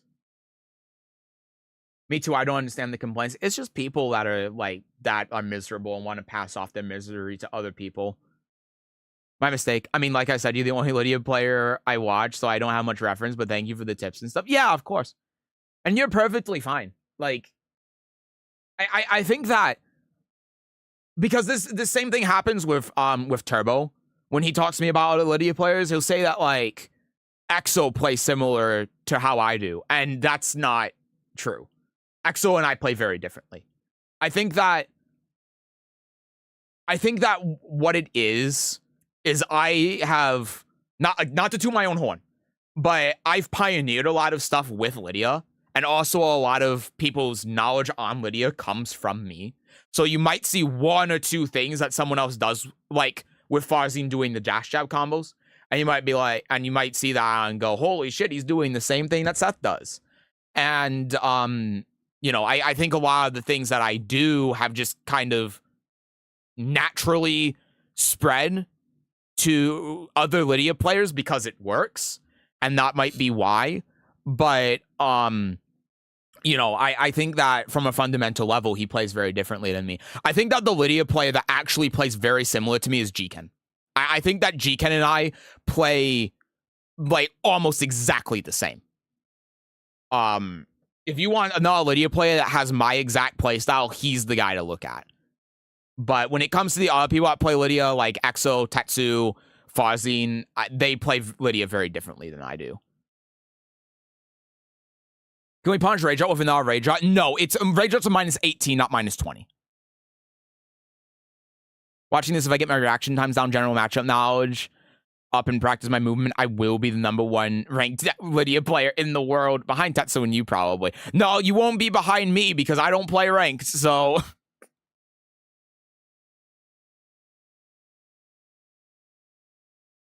Last situation I've been going for a normal low instead of gambling on the down 1+2. Yeah, and I mean, down back 3 is, you know, it's one of those things. It's like if they wake up backwards, as long as they don't block low, then it beats whatever they do. If they stay on the ground, they wake up backwards, they press up. Tetsu called you the Lidia tech goat a couple of occasions, so I'm pretty sure he follows your stuff, yeah.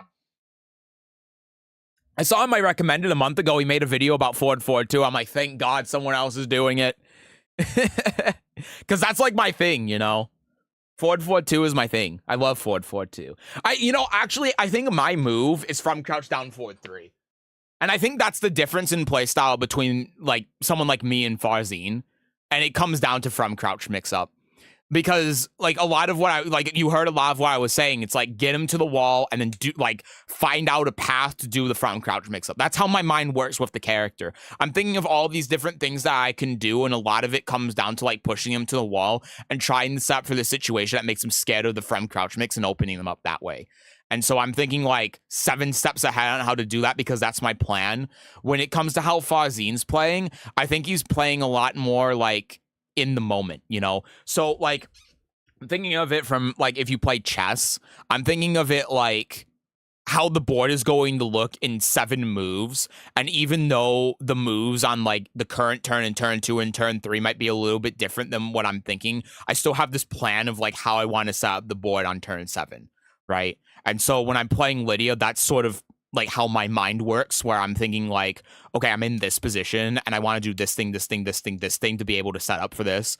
And if things change, like I want to do, like I was saying, if I want to do forward 4-2 so I can set up for this mind game, and then that mind game is going to lead into this thing, which is ultimately going to lead to this wall pressure. But obviously if like during that sequence, like forward 4-2 hits or counter hits, or one of my moves I'm doing this up for this hits, or something happens, then I have other things that I can do to adjust for that. But ultimately, I'm trying to aim for that thing, right? So I think that's a big difference.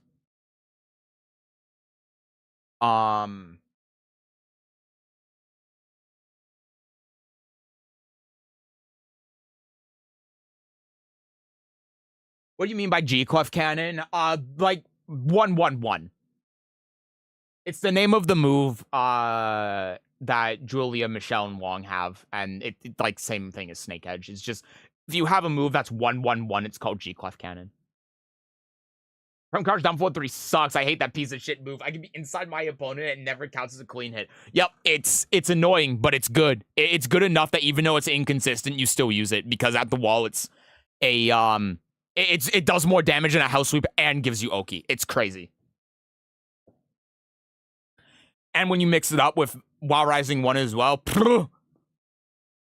muscle memory is finally good enough to spam forward 4-2. You can use it in combos. You can spam it in neutral. Hell yeah. Other moves that should not be used with Lidia, moves that are often too risky, moves that you generally stay away from. I mean, the one that I see Lidia players do the most often that I see with this is 3-2, but also forward 4-3. I think that obviously 3-2 with punish, or launch punish in general. But in terms of moves that you never, ever, ever, ever use, forward 4-3. Only exception is off of front crouch down 4-3 in neutral, but a lot of the time when you can use forward 4-3 for a guaranteed follow-up, you can also use down 1+2. And even off of front crouch down 4-3, you can forego the forward 4-3 and instead run up and do down 1+2 as a low mix-up to mix up with a mid when they wake up. So, yeah. That is the move I would say you should always stray away from with Lidia. I don't think she has too many moves that are just like, no, you should never use this. Like if we go back to season 1, Cat 1+2 was one, but now it actually serves a purpose. So I wouldn't say that. Horse 3+4, her new move is unusable. It's so bad. I don't think you should ever use that. There's no, like, it's never going to hit. There's no reason to use it. And if they duck it, then if they sidestep right duck, then you get launched. And it does nothing on hit anyway. So. How's down 3-1-2 is a good? No, that move is also one you should stay away from. I see Lidia players use that way too much. And the reason why is because, oh, if I counter hit, then down 3-1-2 is guaranteed on counter hit. Yeah, but if you Counter hit down 2, then you get heat engager, and then you just win the round. So I keep forgetting from crouch down forward 3. I like from crouch down forward 3, I think is my thing at this point. It's either forward 2 or from crouch down forward 3. Thanks. Yeah, no problem. I never mixed with while standing 1, but core circle 4 1 plus 2 2. Also great at the wall. Dude, you should do it with while standing 1. While standing 1 is like a broken move. It's absurd how good it is. Just like not even the extension, just while rising 1 by itself is fucking absurd. And less risky. Because they like can't sidestep it and it's not minus 12. I mean, I guess like here's the thing, right? If you do core circle 4 1 plus 2 2 uncharged and it's minus 12, if you did while standing 1 4 and that hit like core circle 4 1 plus 2 2 does, then it's minus 12, but it wall splats. It's crazy. And then you mix up with the high as well, so they might duck it. And then you can also just do the 1 hit by itself, and it's only minus 4 on block, so you can continue your pressure. It's insane. Is 3-2 just a Hail Mary? Yup, and you shouldn't use it like that. You can also hit confirm 3-2. It's not something I should practice, but I haven't. I don't find it that useful, to be honest, but you can. Forward 3 is a good whiff punish versus characters like Shao, Yu, Zafina, etc., who are too evasive for 3-2 whiff punish. See, I just like hop kick in that case, but you're right, especially against Zafina. When she goes into Tarantula, that's like the only time though. Shao Yu can duck under Lidia's hop kick as well, but in that case, I'm just going to like forward 2 her. But no, you are right about that. I think I remember you once said down 3 1 2 is duckable as well. Yep, the last hit is duckable if the first hit hits. Yep. So you can do down 3 1 by itself, but then it's launch punishable on block anyway. So like, why are you doing that instead of down back 3? What are your thoughts on down forward 4 3? I don't think the move is good. I know there's been discussion in the past with Lidia players. I know one guy made a video and he was like, this move is very underrated. It's super good.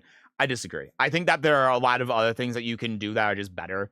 Like if down forward 4 hits, you can't hit confirm the second hit. So you have to take a risk of getting launched if you're going to do the second hit. Down forward 4 on its own doesn't do anything. The entire idea is the mental game that you play with the follow-up, the high.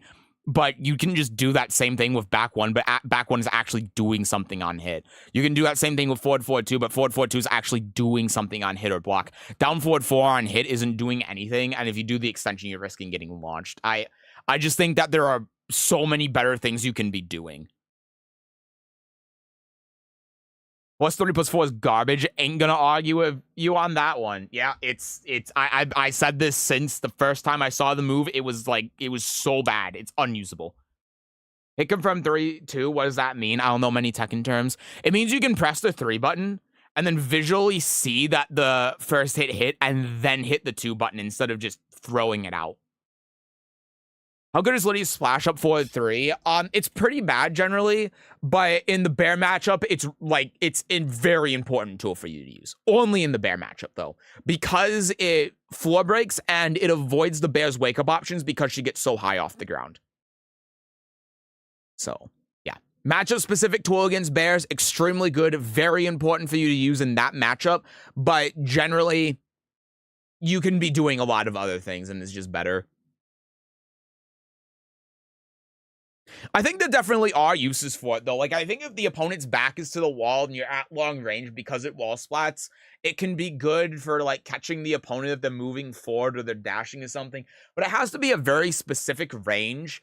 It has to be in a case where, like, back 3 isn't going to work, and they have to be at the wall.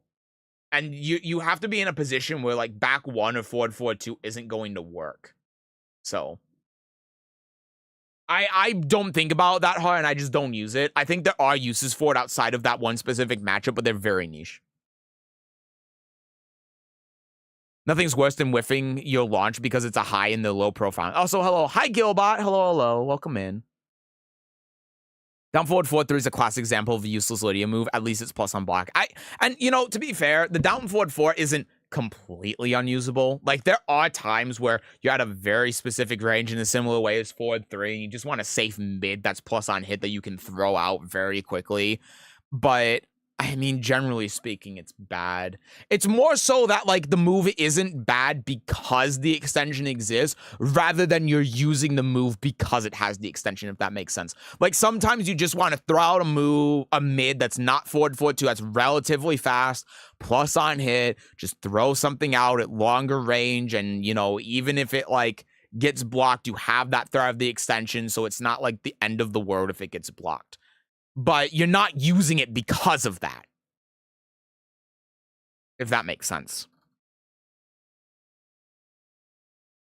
Down forward 4 is okay as a range poke, but nothing more. And for that, I'd rather use forward 3, even if it is actually good. Exactly. Like, you'd rather use forward 3, back 3, stuff like that. Forward 3 and the 4-2 is something I refuse to abandon. It's simply too fun. I honestly don't use the move enough. That's a move that back in season 1, like if you looked at my top 10 buffs video for Lidia, which by the way aged extremely well, Jesus Christ. That's a move I said that like has a lot of potential, has a lot of specific application, and just needs one little thing to make it more usable. And I think they did that, but I don't use it enough.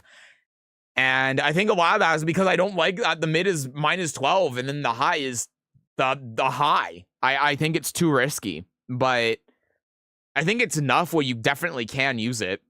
I mean, you can hit confirm into it on counter hit in the quarter circle forward 4. That alone makes it a pretty decent counter hit button, but yeah. I just don't like playing the mental game like that. I like playing the mental game off of like forward 2 and stuff. Down forward 4-4 and to counter hit down forward 2 is great. Perfect frames and nobody ever expects it. Yep. Even when I'm playing against Lidia, I see the move so rarely that when I get blocked for it, when I block it, it takes me a second to go, wait, I have no counterplay to this. Yeah, it's good. Especially because it's not clearly plus on block, so a lot of people will attack into it and then boom, forward 2. It's good. Oof.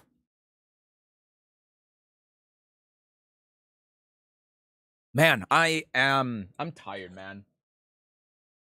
Only thing I really spam is forward 2. Other than that, I just try to mix it up and rotate her options. I think once your opponent is able to remember your moves, Lydia's pretty cooked. Yeah, I mean, Tetsu said it best.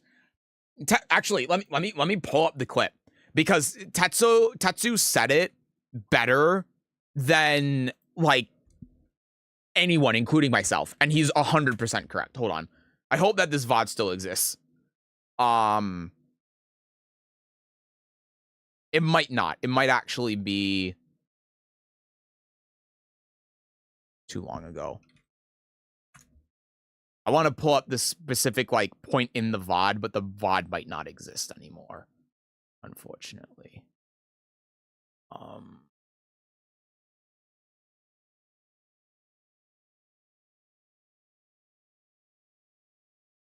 I'm trying to look it up in Discord. Did I pin it? I might have pinned it. I might have. I don't know. It would be like me to pin this, but it doesn't look like I have. But basically what Tetsu said, and I wish I could pull up the VOD, the stream when he said this so I could play it verbatim. But he basically said that, like, yeah, Lidia is a top-tier character, like, in pools because no one knows the matchup. But as soon as you play against someone that knows the matchup, you're fucked. And that's why he plays Claudio in top 8. And he's 100% correct. So, like, all of these people are saying, like, Lydia's top 5, Lydia's top 10. Like, she's not. You know, and the only reason why people say that is because they don't know the matchup. That's what it is. And if you play Lidia and you play against top-level players that do know the matchup, you know that. But yeah, I can't find this.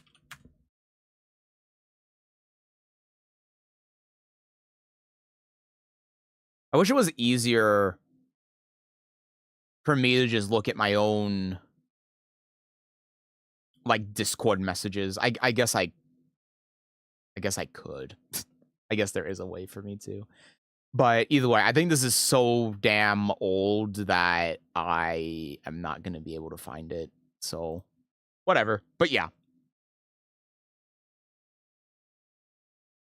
Twitch deletes VODs after 3 months. Yeah, they're deleted after 2. And that's they're deleted after 2 if you have Twitch Prime or Turbo. If you don't, it's after 14 days.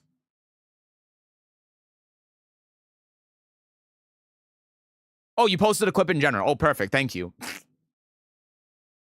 I don't know how you managed to find this, but hell yeah. Thank you very much. Whoop. Ugh. Oh, yeah. Yeah, this is exactly what it is. Hold on.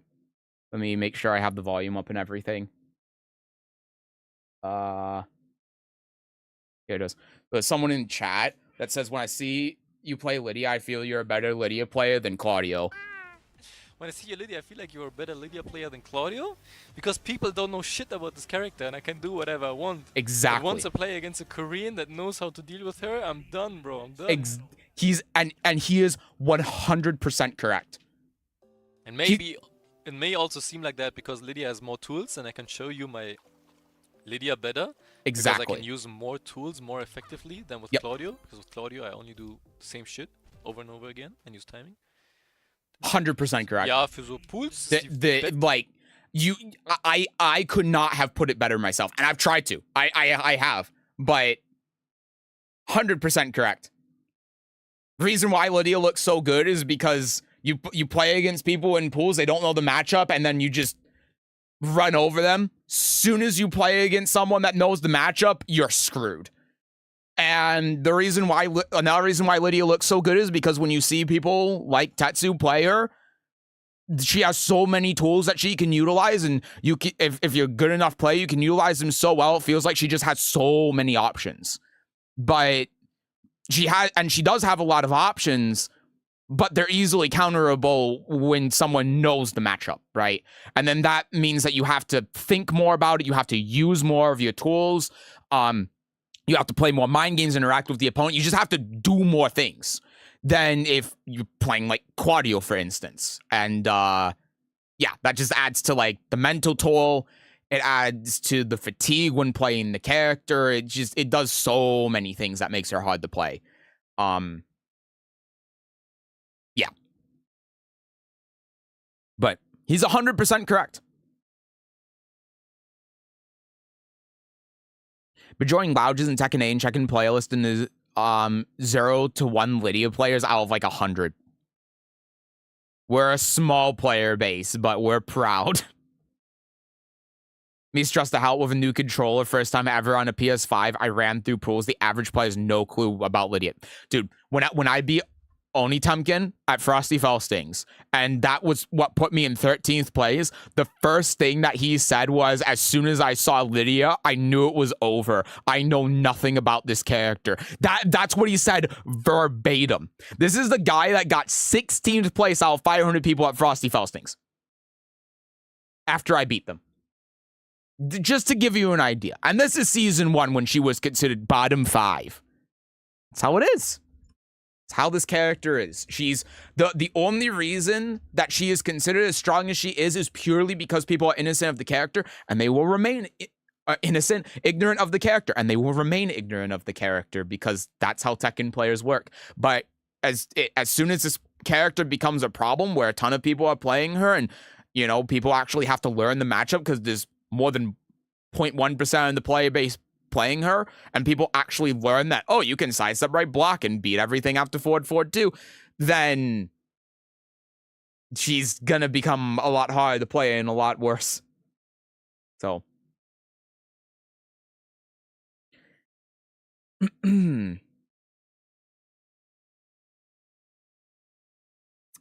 I'm trying to find where I am in the chat. I can go in the practice mode and theorycraft options with Lidia, and then once you get into a match and your opponent gets hit by the silliest stuff, forward 3 into 4 into 2 has no right to ever work.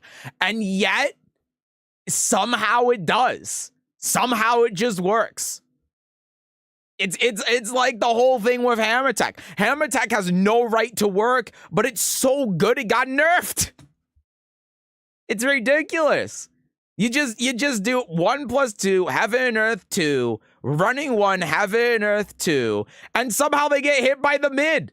You never do you never do the unblock when somehow they get hit by the mid anyway. I don't know if my usual opponents know or if they're just mashing and get lucky against my stance options, but I kind of get wrecked a lot. It depends a lot on like the ranks that you're at, and it depends on the player too. Sometimes it is, sometimes it isn't, and that's part of the skill with Lidia is understanding when someone is knocking you out of your stuff because they like they're skilled and they know what they're doing, or when they're just like doing things and hoping that it works. It's genuinely a skill. Mid purple. That's the rank where it gets really muddy.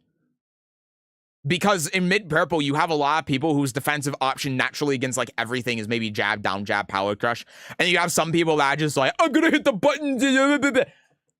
So it depends. The average Tekken King TGS player or ranked player knows her better than most pros because they ran into her more often. I agree with you 100%. Whenever I see a pro run into a Lidia, I wish to myself that people would be playing like that versus me online. Yep. Should also start messages with no joke. I'm obviously never joking. Yeah, clearly.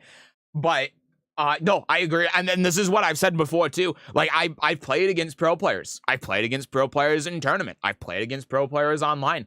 And legitimately, if I play against like Lisetto or Zakiel or like a lot of you guys in viewer games, you are harder to beat than when I play against pros purely because of your matchup knowledge. And you translate that into fundamental skill. And it's like, it's super impressive. But it also kind of goes to show just how little that even the best players know about this character. And so when you see, like, you'll see on, like, Twitter and Reddit and places like that, people that'll be like,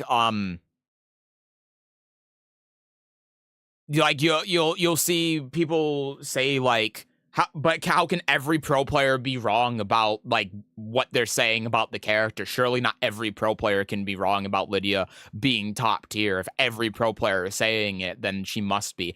And the answer is no, actually. Because a lot of the time what pro players are doing when they formulate opinions of these characters is, one, they don't know how every character in the game works. They just don't. Take it as someone that is at a similar level as a pro player. Take it as someone that if I really like put my mind to it and gave a shit, I could be a pro. Pro players don't know every character in every matchup. Like, I don't know Ana. No, I don't know everything in this game. I don't know all of the characters. I don't know all of the matchups. I have gaps in my knowledge. I don't know everything that's going on. And so, and I'm the guy who makes videos on all of this stuff. I'm the guy who spends hours in practice mode to make videos on how to beat all of these changes in these patches. I don't know everything. Pro players aren't even doing that. You know, a lot of the pros probably know less about the overall game than I do. So they don't know everything. And that kind of brings me to the second point I'm trying to make too, is that a lot of the time what they're doing is they're posturing so that they look very knowledgeable and intelligent when it comes to the game. And so they say a lot of the things that just other people say. Look at Fakimram, right? Like everyone is saying the exact same thing about Fakimram because Tekken is very much a groupthink sort of community, right? If one person says one thing about the character, if that becomes a popular thing, then that's the thing all the pros say. Like, again, look at Lidia being bottom 5. Anyone that plays Lidia knew that she wasn't bottom 5. Like, you might think that maybe she's not as good, but bottom 5 is ridiculous. But they all say the same thing. Whether it's Fergus, whether it's Super Akuma, whether it's like any of the pro players making tier lists, they all say like she's bottom 5, her neutral's bad, she has to commit to stance mix-up, and none of this stuff is true. But that's why they say it. They say it because they're just repeating what they've heard other people say. It's not stuff that they know, it's stuff that they heard because... True, Lidia was bottom 5. He was obviously bottom 3. Yeah, she got like the biggest bust. She got bigger bust than Claudio did. It's insane. But yeah, it's like that's what it is. Pros aren't like don't know everything. They don't know everything about the game. They don't know everything about characters and matchups and stuff like that. A lot of the time they're just saying what they've heard. They're not saying things that they know. They're just saying things that they've heard, whether it's on social media or from other people or whatever. And that creates this kind of groupthink thing. And then other people hear what they say and they're like, well, the pro is saying this. So like, how can they be wrong? And the answer is because it's not really what they think. It's just like what they're saying because it's what everyone else is saying. And it makes them look intelligent. It makes them look more knowledgeable about the game and the characters than they otherwise are. Like, again, when was the last time you heard a pro player just say, like, I don't know this character. I don't know how strong they are. I don't know the matchup. I don't know this or I don't know that. You never hear it. You know, again, even with Fakenram release, you don't hear anyone saying really, like maybe you hear a couple of people with Fakenram saying this, but generally speaking, you don't hear anyone with Fakenram saying like, I don't know where he's at. I don't know yet. We'll have to wait and see. Like everyone has an opinion. And I think a big part of that is because if you don't have an opinion, then people are going to look at you as being ignorant generally in the Tekken space. Like, how can you be a pro player but not know that, like, Ana's top 5? Well, it's because I don't know the characters, so I can't formulate an opinion. And if I said anything, I'm just regurgitating what other people say. You know, if I say anything about Ana, it's not what I truly think. It's about what other people think. The Bobby Bop Bopin up, Bubba Baba Babady Babobi Bay Bop beat up, Baba Bobby Babady Babobi Pop Pop beat up, Babobi Bop Bop Up, Babobi Pop Pop beat up, Bama Babady. The ADHD plankton is kicked in. Thank you for the 50 bits, Lasetto. But yeah. Anyway. Whole nother conversation. But I think you get the point of what I'm trying to say.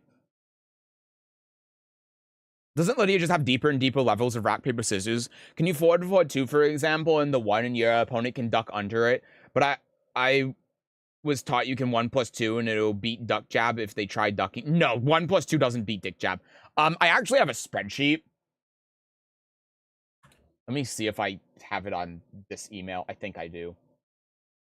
This is an old spreadsheet. But just to give you an example, I mean, this is sort of how the situation works. It's not RPS. Because of, like, the decisions that you have. Ah, it's playing again. So, hold on. Here. Bright light warning, by the way. But this is the spreadsheet, right? So this is kind of what it looks like, right? So, you know, if you look at it this way, this is your defensive options. And, this is why it's like, and this is why...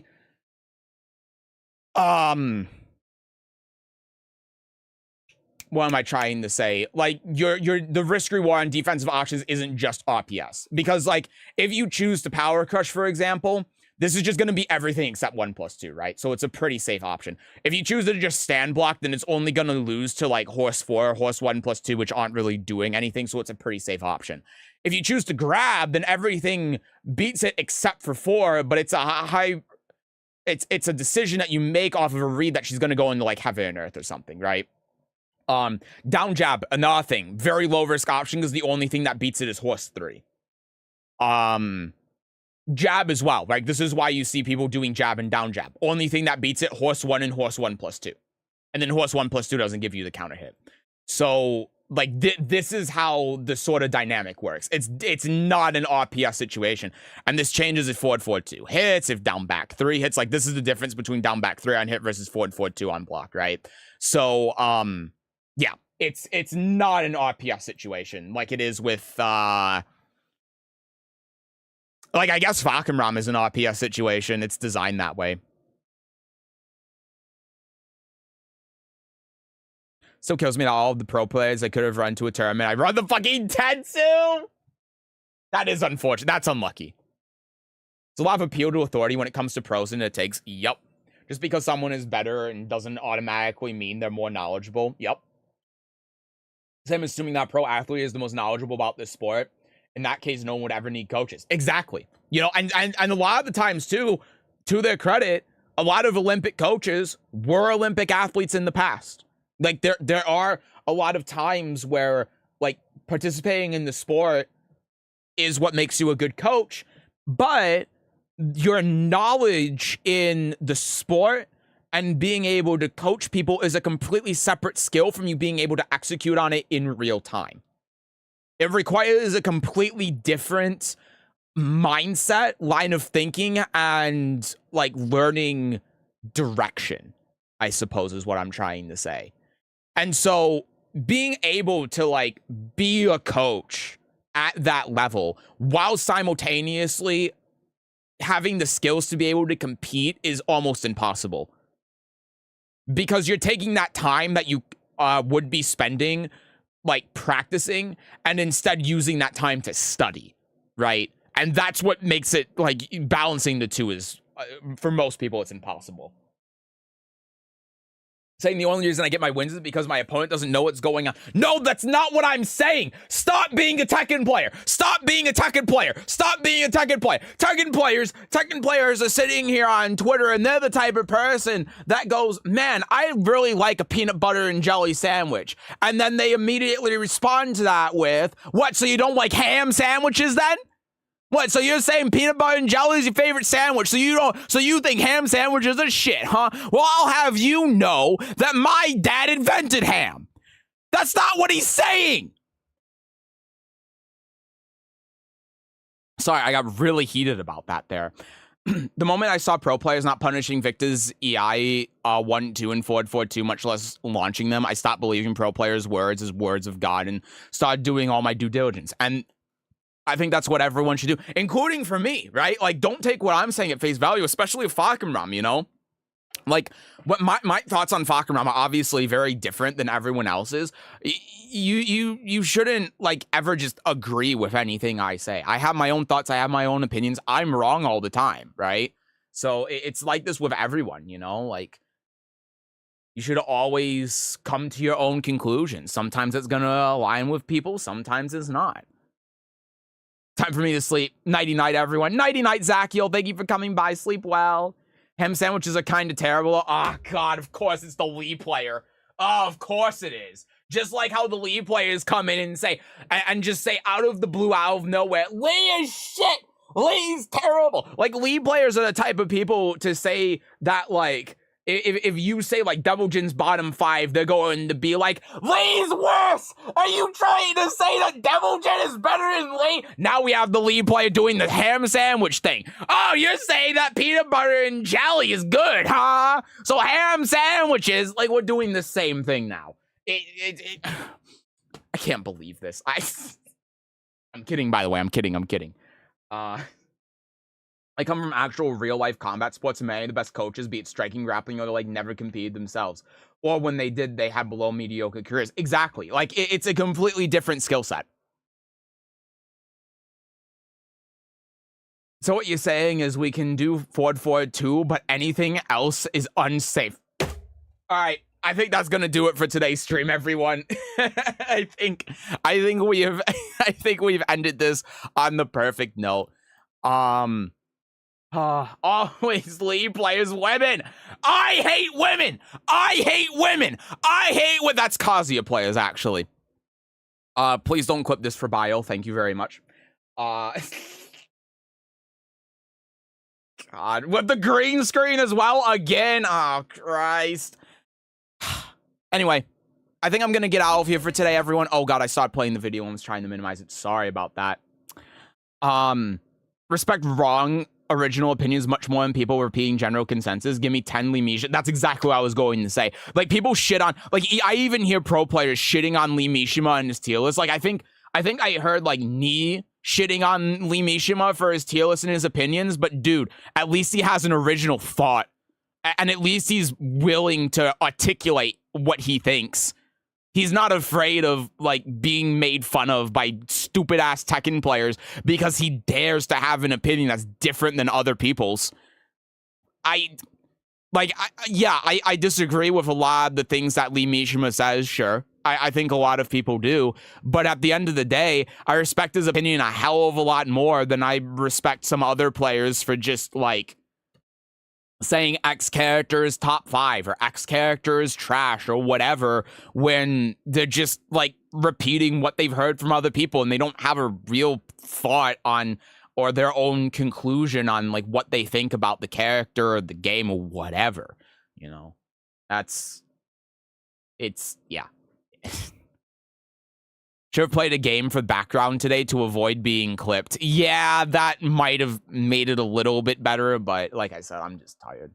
People don't get that most of his opinions are a result of playing completely different set of players, doing completely different things with different characters than EU, NA, Japan, Korea do. Exactly. It's exactly correct. And like this isn't just a Tekken thing too. This is the same in Soul Calibur. Because like if you, I've brought up this example before, and I think it's a good example. If you look at tier list for Soul Calibur and NA, Hamaru is the worst character in the game. The reason why? Because he needs to play a lot of neutral. He has moves that are minus on hit, and NA and EU Soul Calibur is just buttons, buttons, buttons. It's just plus frames, it's just pressure, it's just aggression, because a lot of the competitive environment for Soul Calibur is online, and the netcode is so bad that defense is unreliable and in some cases impossible. So neutral heavy characters are not valued. The valued characters are characters like Amy that can just hit buttons, buttons, buttons, rush you down, be aggressive, force mix-ups all the time.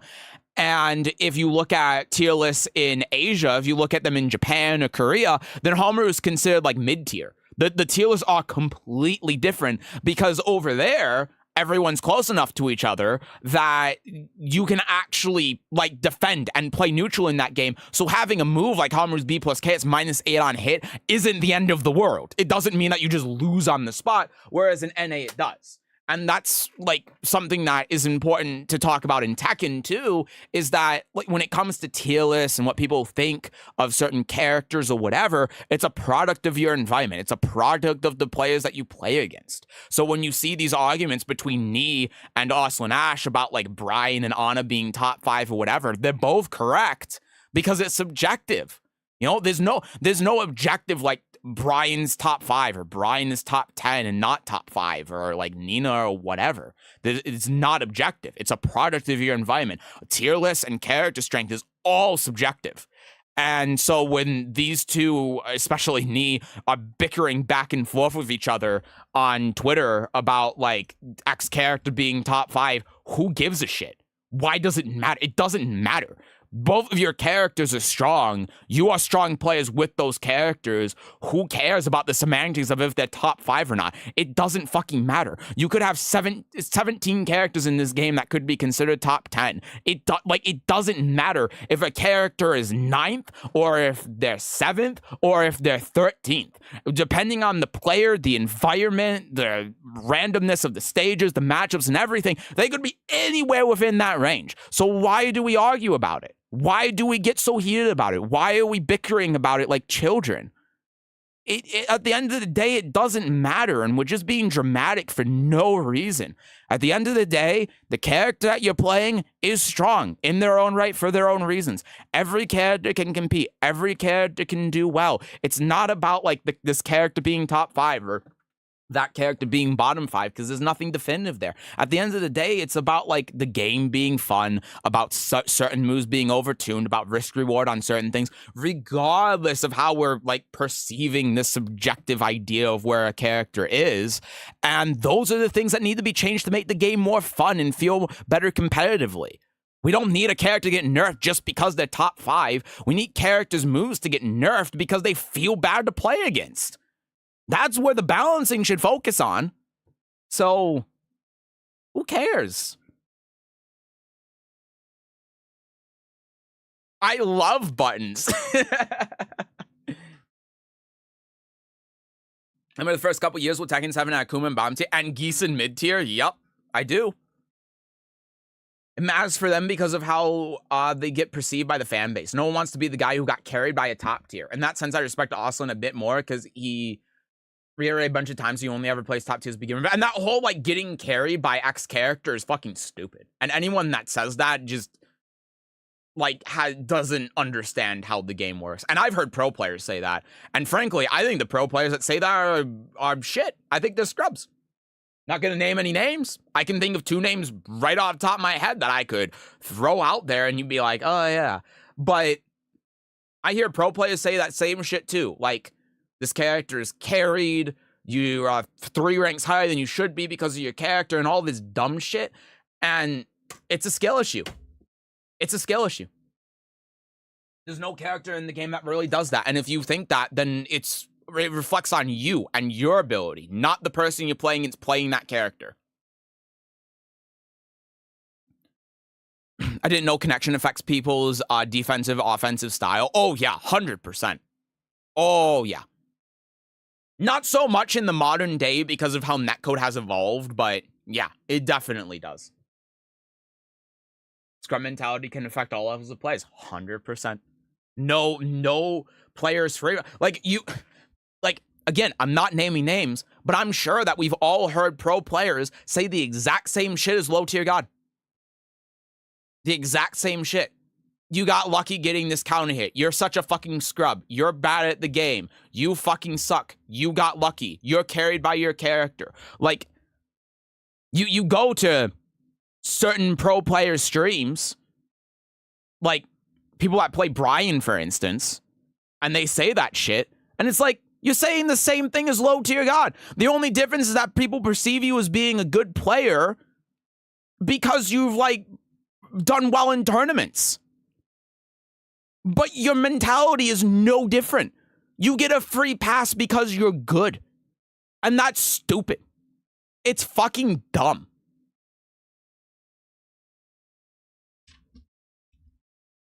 Little Majin calls Lidia cheap all the time. It annoys me heavily. Yeah, but Little Majin, like, he's playing for the crowd. Like, listen, Little Majin's a wrestling fan. He's doing what wrestlers do. He's playing it up for the crowd. He's saying what other people want to hear. As long as he's not talking bad about the player, then I don't really care. Can't react to the connection, you might as well unga bunga offense. Yeah, and that's why in Soul Calibur 6 is this unwritten rule when you play in online tournaments where you're not going to do the C or below. So you're not going to do 1A.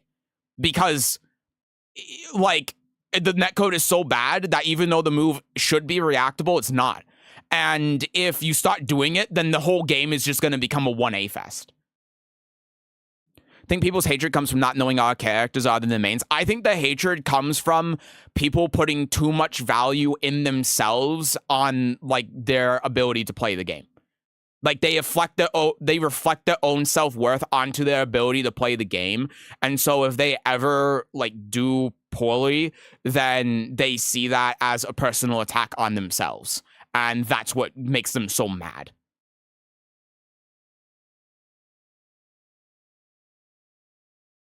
Scrub is a judgment of character, not a judgment of skill. That's the way I see it, yep. And on tournaments, it doesn't matter. Even a character is broken, then it's on the game. Yeah, and there's no character right now that's that broken. There's just not. Like, every character is about the same. I only hate my opponent if they win. See, now you're thinking like a Tekken player.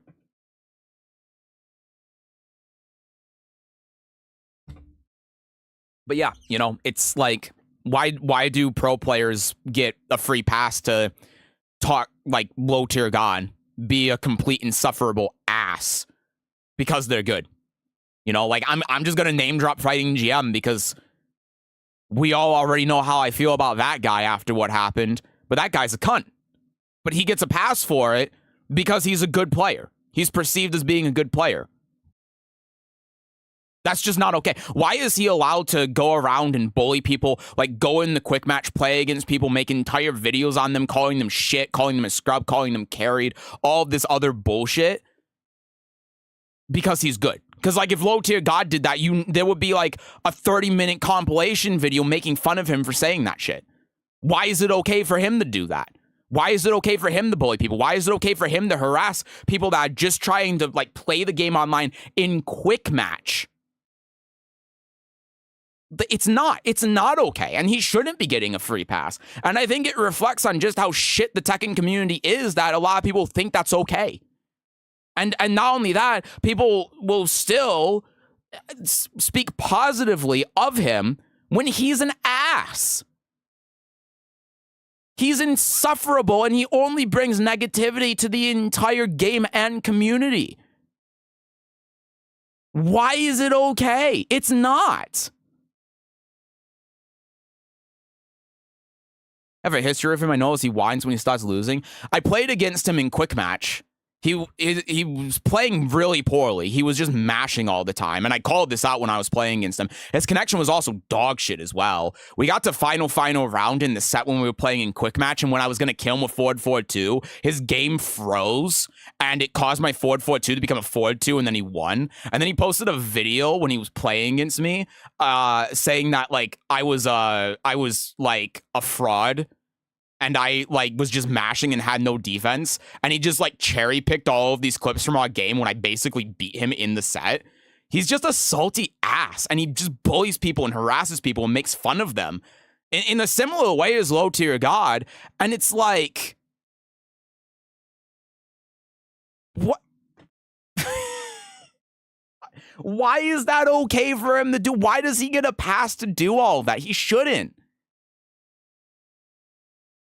And I didn't even know it was him as well. He was also, by the way, playing in quick match. And while I was playing against him, I was reading my chat, of course, not paying attention to the game. So he's like going in the quick match, changing his name so you don't know it's him. Because I didn't know it was him. I thought it was just some scrub Lee player who was God of Destruction. And then he's like taking clips from this, throwing it on YouTube, making fun of people saying, this person is shit at the game. He's just mashing. And he's bad at the game himself. It's like, and then his audience is just filled with children. It's like it's God.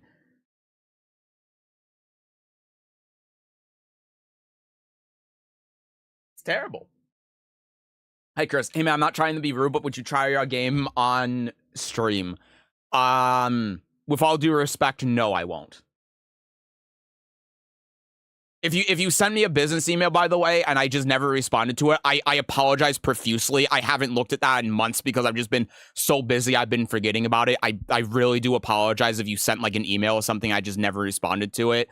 But no, I like just because my community and my stream is mainly focused around fighting games, and specifically Tekken. It's just not something I can feasibly do. But I appreciate you asking, though, and I appreciate you not being pushy about it. You know what this game needs? A good way to say good game to my opponent. Lidia's Bow does that, right? Reminds me of the good old Tekken community. Same thing happens to me. It's like, I don't know. I think that, like, the community we have here is great. I think that the community we have here is all of the best parts of the Tekken community, but the Tekken community at large is just insufferable. And it's because that it's encouraged. That's the problem, right? And I think it's bad that that's considered okay and that it's, in fact, encouraged. With, like, you know, people saying, like, X player, P person is downplaying the main, everyone going, yeah, fuck that player base and stuff like that. I mean, even Fee just the other day, because it was linked in my Discord, uploaded a video with that same thing about, like, Claudio players downplaying their characters, a whole, like, 2-minute short about, Claudio players being massive down players. And it's just like, why are we spreading the hate and negativity? Like, I understand, like, yeah, it's a funny clip, and I don't have anything against Fee. Don't get me wrong. I'm not trying to say Fee's the bad guy here. But at the same time, I think it's a very clear, recent example of the same thing, where it's like, he's not necessarily feeding into the negativity, because, you know, it's just a funny joke where the guy is clearly wrong. But at the same time, the things that he's saying, and it's like, the Claudio players always downplaying their character and all of this stuff, and it's just kind of feeding into that negativity more and more, instead of being more constructive about it, and instead of saying, like, all Claudio players are down players, and you're people are downplaying the character, and blah, blah, blah, blah. Instead, it's just like, no, you're wrong. You're an idiot. The God, when he does the full charge version, the God breaks still wall spots. Are you stupid? Like, that would be funnier and more to the point, but instead it's like, it goes to, like, the entire player base. And I know that that's not what he's intending to do. I'm not trying to be like the peanut butter sandwich and ham guy on Twitter, okay? I'm not doing that. But what I'm saying is that this is like something that we see so often that it just becomes second nature for a lot of Tekken players to think like that and to say that. And it makes the problem worse and worse and worse. And I think that's something that really needs to be addressed. It's not good. Okay, because that broken, you forgot Asuka. She has 5 dumb install movesets. 5. Oh yeah, Asuka has a whole bouquet. Top 5. Easy. Like, if you don't agree, then you're a down player. That's why I want to reach God Destruction and win at least one tournament. It will give me a free pass to be a massive dick, and God knows that the average pro Tekken player cannot hang with me when it comes to being a dick. Dude, I mean, that's one of the reasons why I was so dead set on getting God Destruction in Season 1, even though I don't really care about ranked, is because, like, if I have the PNG, then people, like, the Tekken community at large won't be dismissive about, like, what you say, which is stupid, but that's how it is.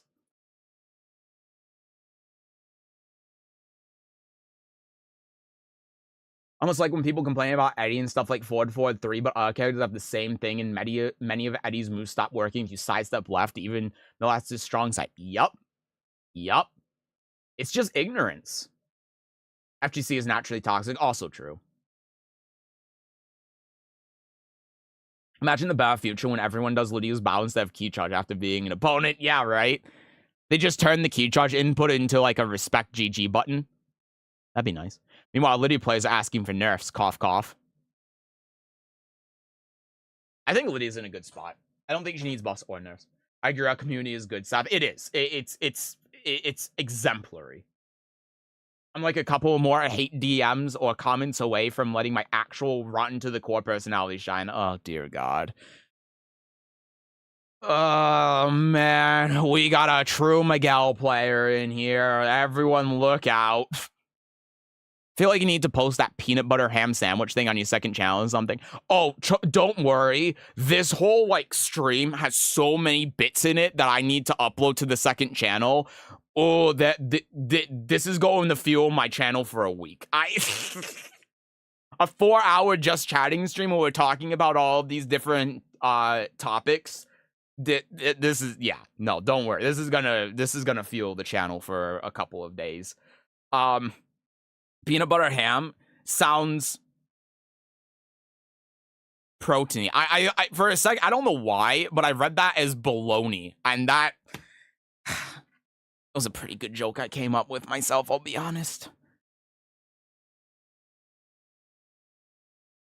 I agree, Lidia doesn't need nerfs, more balance, and she's fine. Yeah, I think that, like,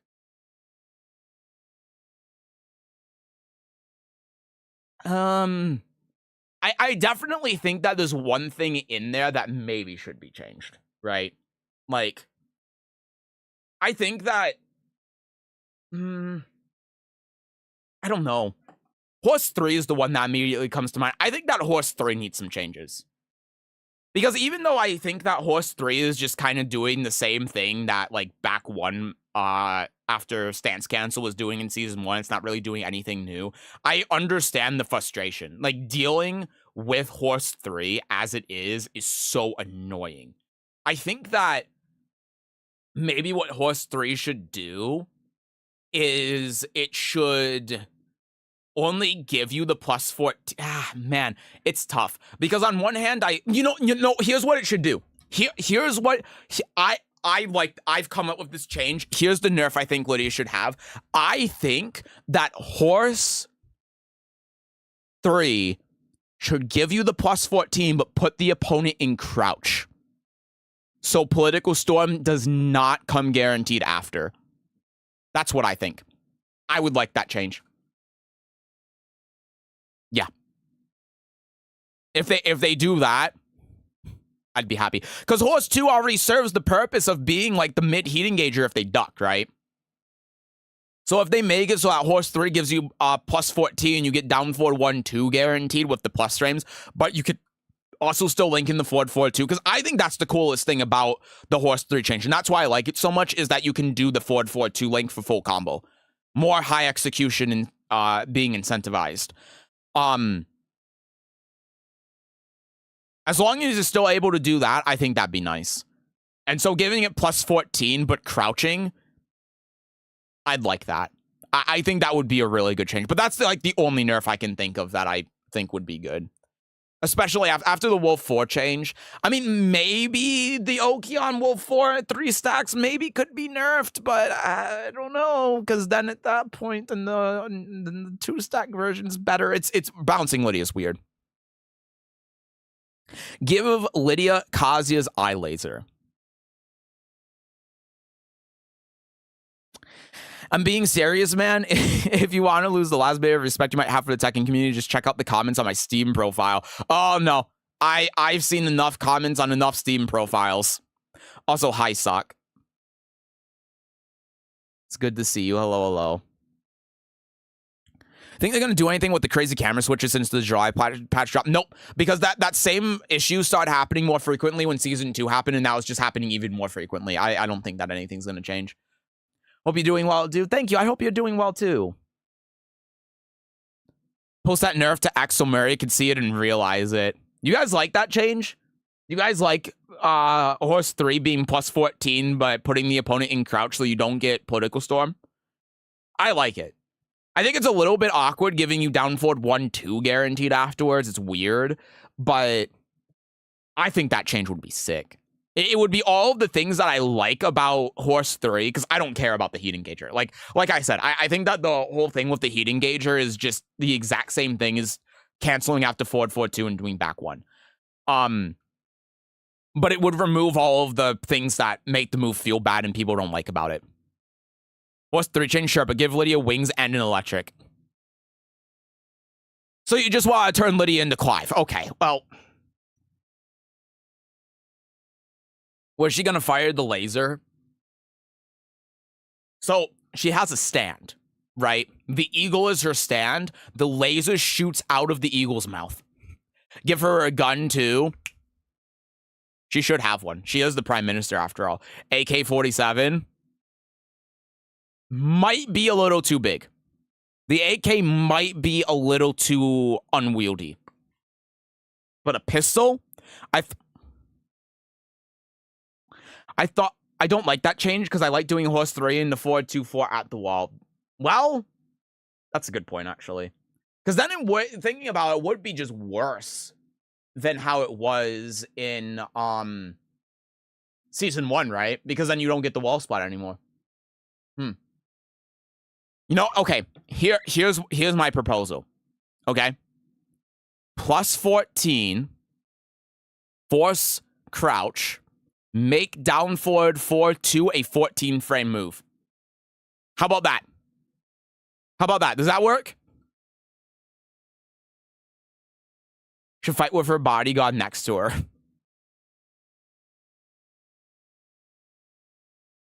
I actually think making down forward 4-2 a 14 frame move would be sick. I never thought about this until this very moment.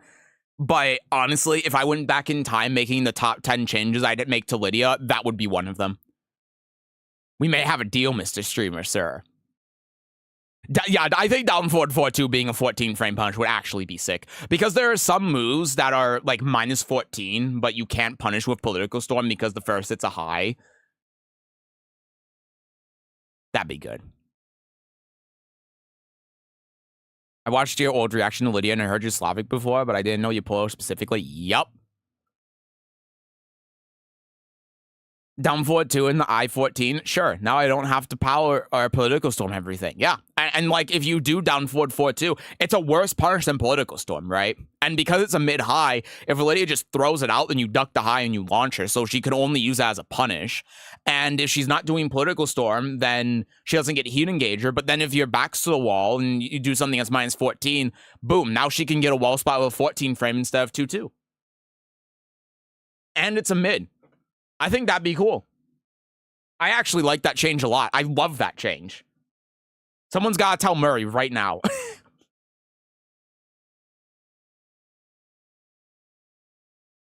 All right. I know I said this like 40 minutes ago that I was going to start wrapping up stream, but I think we've come to our natural like end point here for this just chatting stream. But it was good to talk to you guys though. I had a lot of fun chatting.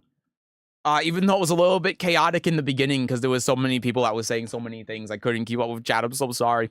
Tell Murray not to 1-2 Kazuya. I'm not going to bring up Kazuya to Murray ever after the incident.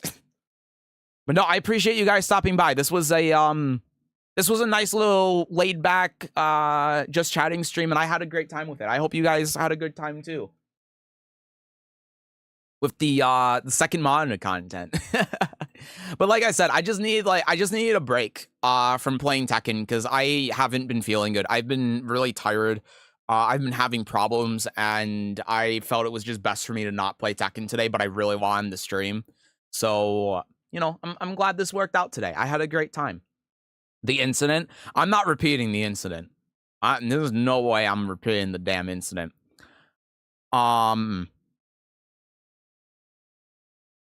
Do you think this just chatting only stream should be a regular thing?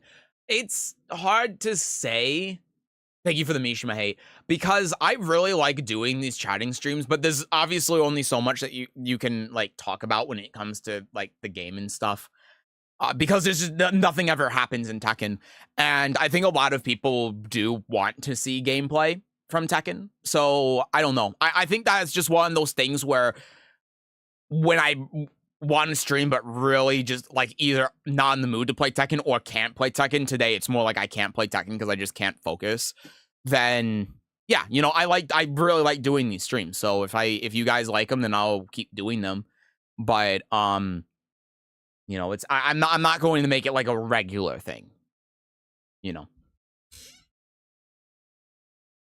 Fix cause I'm not even going to continue that sentence. How about reaction stream next time with Tekken content? I mean, it's something I've thought about, like reacting to bio videos when they come out, or like I've thought about reacting to like Sejam's Will It Kill series before, but I don't know. I'm fine with doing react content. I think that react content would actually be quite fun for everyone. I think I'm a good reactor. I mean, my trailer reaction videos usually do quite well, so I think people like watching me react to stuff. I'm fine with reacting to stuff, but I don't know. It feels weird. You gotta understand, I come from a time where reaction content was seen as like the devil. I come from the time of React girls. Do you some of you might be some of you might be too young to know what React girls are, but that's where I come from. Okay, that's where I come from in the timeline of YouTube. I come from a time where React content was seen as like the worst thing on YouTube. Back when it was seen as like just something that you never do. If you have any integrity, you don't do it. It's awful. No one wants to see. And now it's like everyone does it and everyone loves it. So that's where my mental block is with ever reacting to stuff on stream. But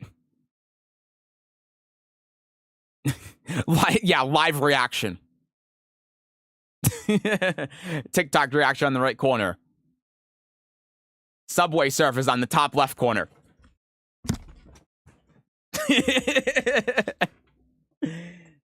A lot of React content back in the day was legit people just quietly watching someone else's video. That's also true, but you also had people that didn't do that and were trying to be transformative of the content, and even that was seen as being a bad thing until it wasn't, but people just grouped all of that together, and yeah, it's...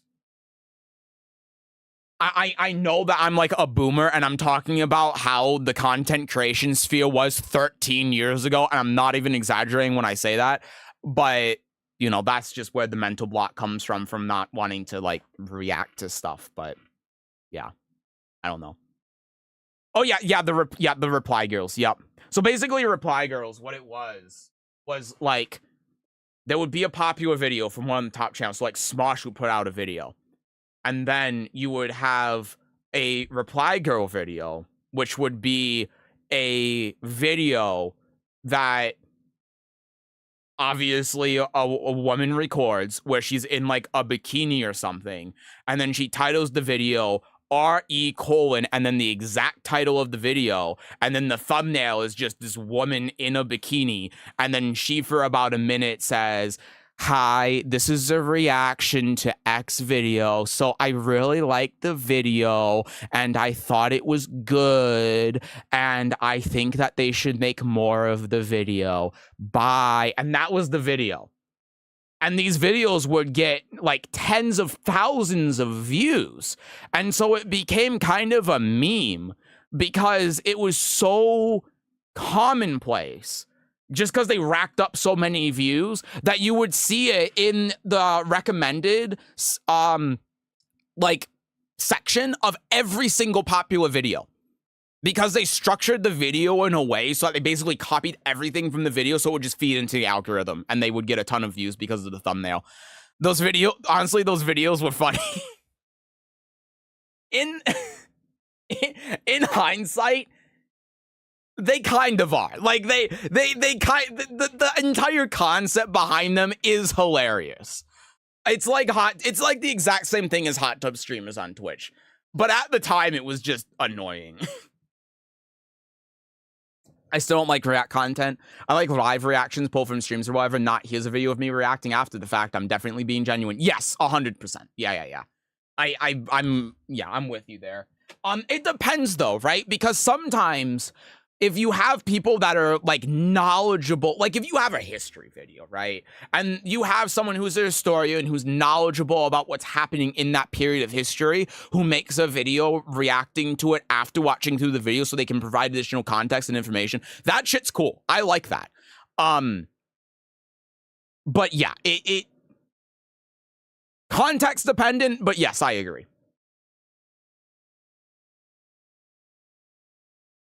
How about reacting to people playing Lidia like you did with Farzine's Lidia earlier? That's a video I've thought of doing, and then like season 2 happened, and then the replays get deleted, and then there was like a update every month, so the replays kept getting deleted. So I could never like take time to prepare because I felt like I was just gonna be rushed.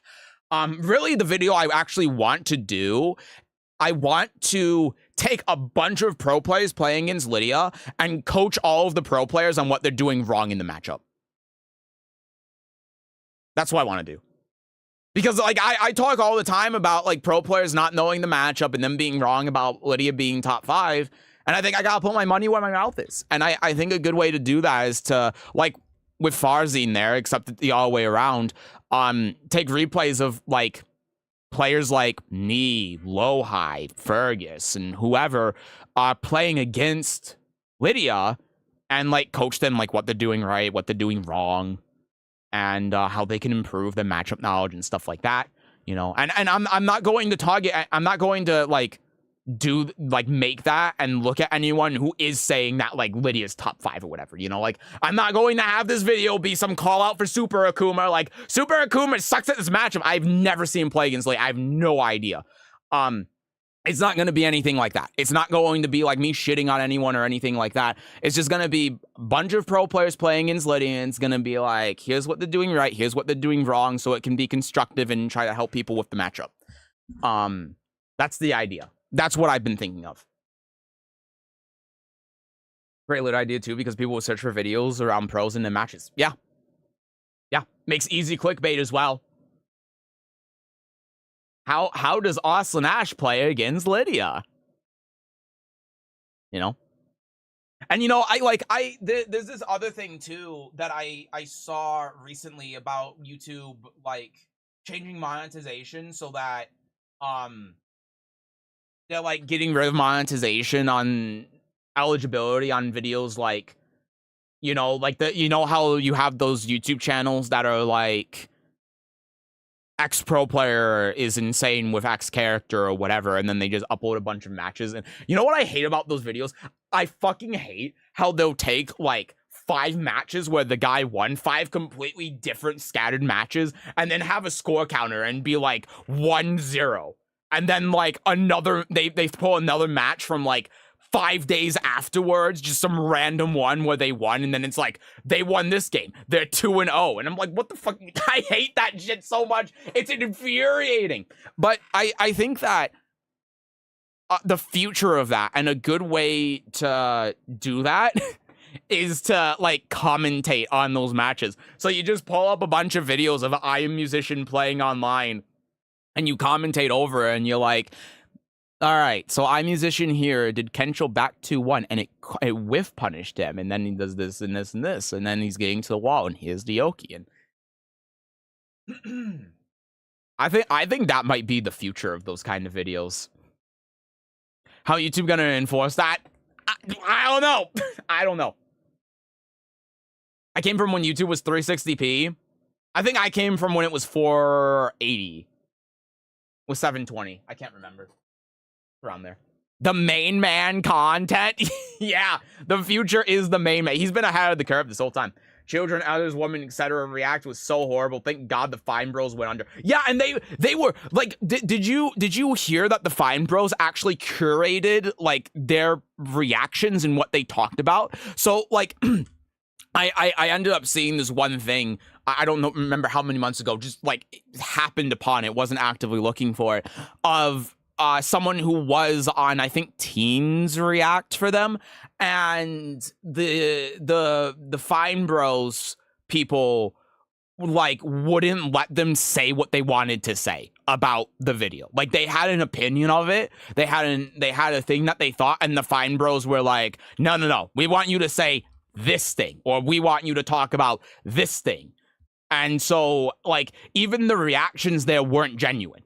The things that the children were saying, they weren't genuine. And if you look at like the kids react stuff too, that it's pretty obvious when you look at it, because like you'll have them be shown the political topics, and then you'll have like 5 kids that are saying like this is bad, and then you'll have the one kid, you'll have Jimmy over there going, yeah, fuck him. You know, like maybe they're right. Maybe Bush was right, you know? Like, maybe we should just repeal healthcare. And it's like why the fuck should these people be able to get this thing when let them starve in the street? That's just like a 5-year-old child saying this. Yeah, let them starve. Fuck them. And then you got all of the odd kids that saying, no, this is horrible. They shouldn't be like this. 9/11 was an inside job. What can you say? I was there. I was in the kindergarten class when Bush was getting told that the second tower got hit. I know. I'm a first-hand witness. It's like a 6-year-old that's saying this. that was the Fine Bros React channel. Oh my god.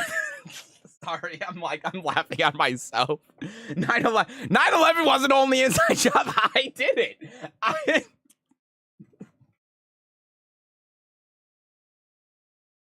Holy shit. You got. I shouldn't continue with this, but I'm going to anyway because I find it funny. You got like teens reacting to like 9/11 because back in the day, like they might have been like 5 when it happened, when it would have been recorded, and you got all of the teens that are sitting there like, no, this is terrible. I remember I was like with my parents when this happened and they were freaking out. And then you got Dave over here who's like, I was in the tower. I can't. But anyway, that's the Fine Bros. That's what I learned. Jesus Christ. Okay, we gotta end the stream. It's over. Cut the VOD, man. It's over. Holy shit. I can't.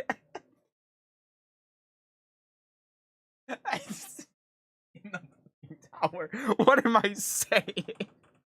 I'm crying. I'm so sorry. I'm crying. Holy shit.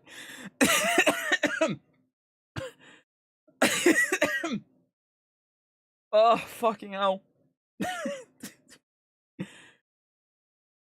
Like, as a teen, they were showing teenagers reacting to things that every single teen at the time would have already known about, but somehow they were always like, wow, what is this? I've never seen it. Like, kid, you don't know what Yu-Gi-Oh is? Don't bullshit us. Yeah, that's also true. It was absurd.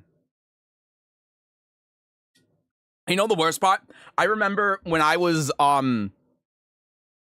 like in school being shown those videos I'm not even shitting you. When I was in middle school, like I think 8th grade, I remember the teacher put on one of those stupid Fine Bros reacts videos of like teenagers reacting to 9/11.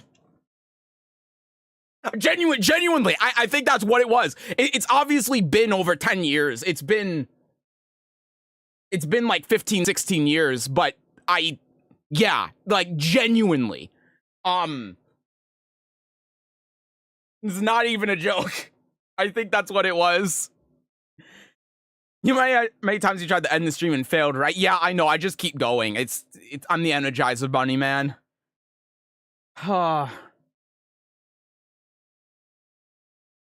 Boogard said in a video recently, Lidia's he is OP. I mean, Boogard has been saying stuff since this game came out, and he's frequently wrong. He just makes videos, man. Like, he's just one of those guys that makes content. He makes videos that people want to click on, and, you know, it's like, I have nothing against him, but a lot of the time what he says is wrong, so I don't really care about what he says. That's it.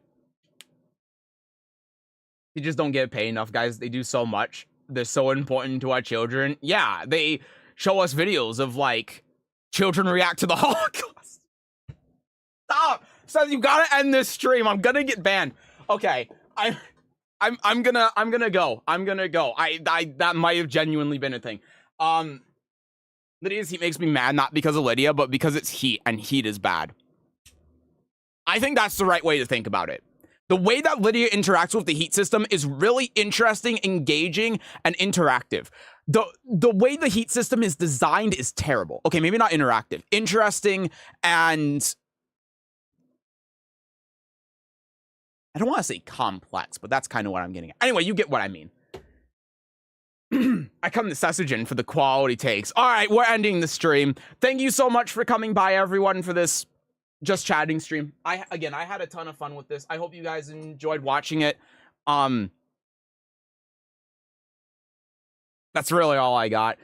I'm gonna go. I don't know if I'll be back tomorrow because I didn't stream yesterday. I might, but we'll see. It's just gonna depend on how I'm feeling. If I do, I do. If I don't, I don't.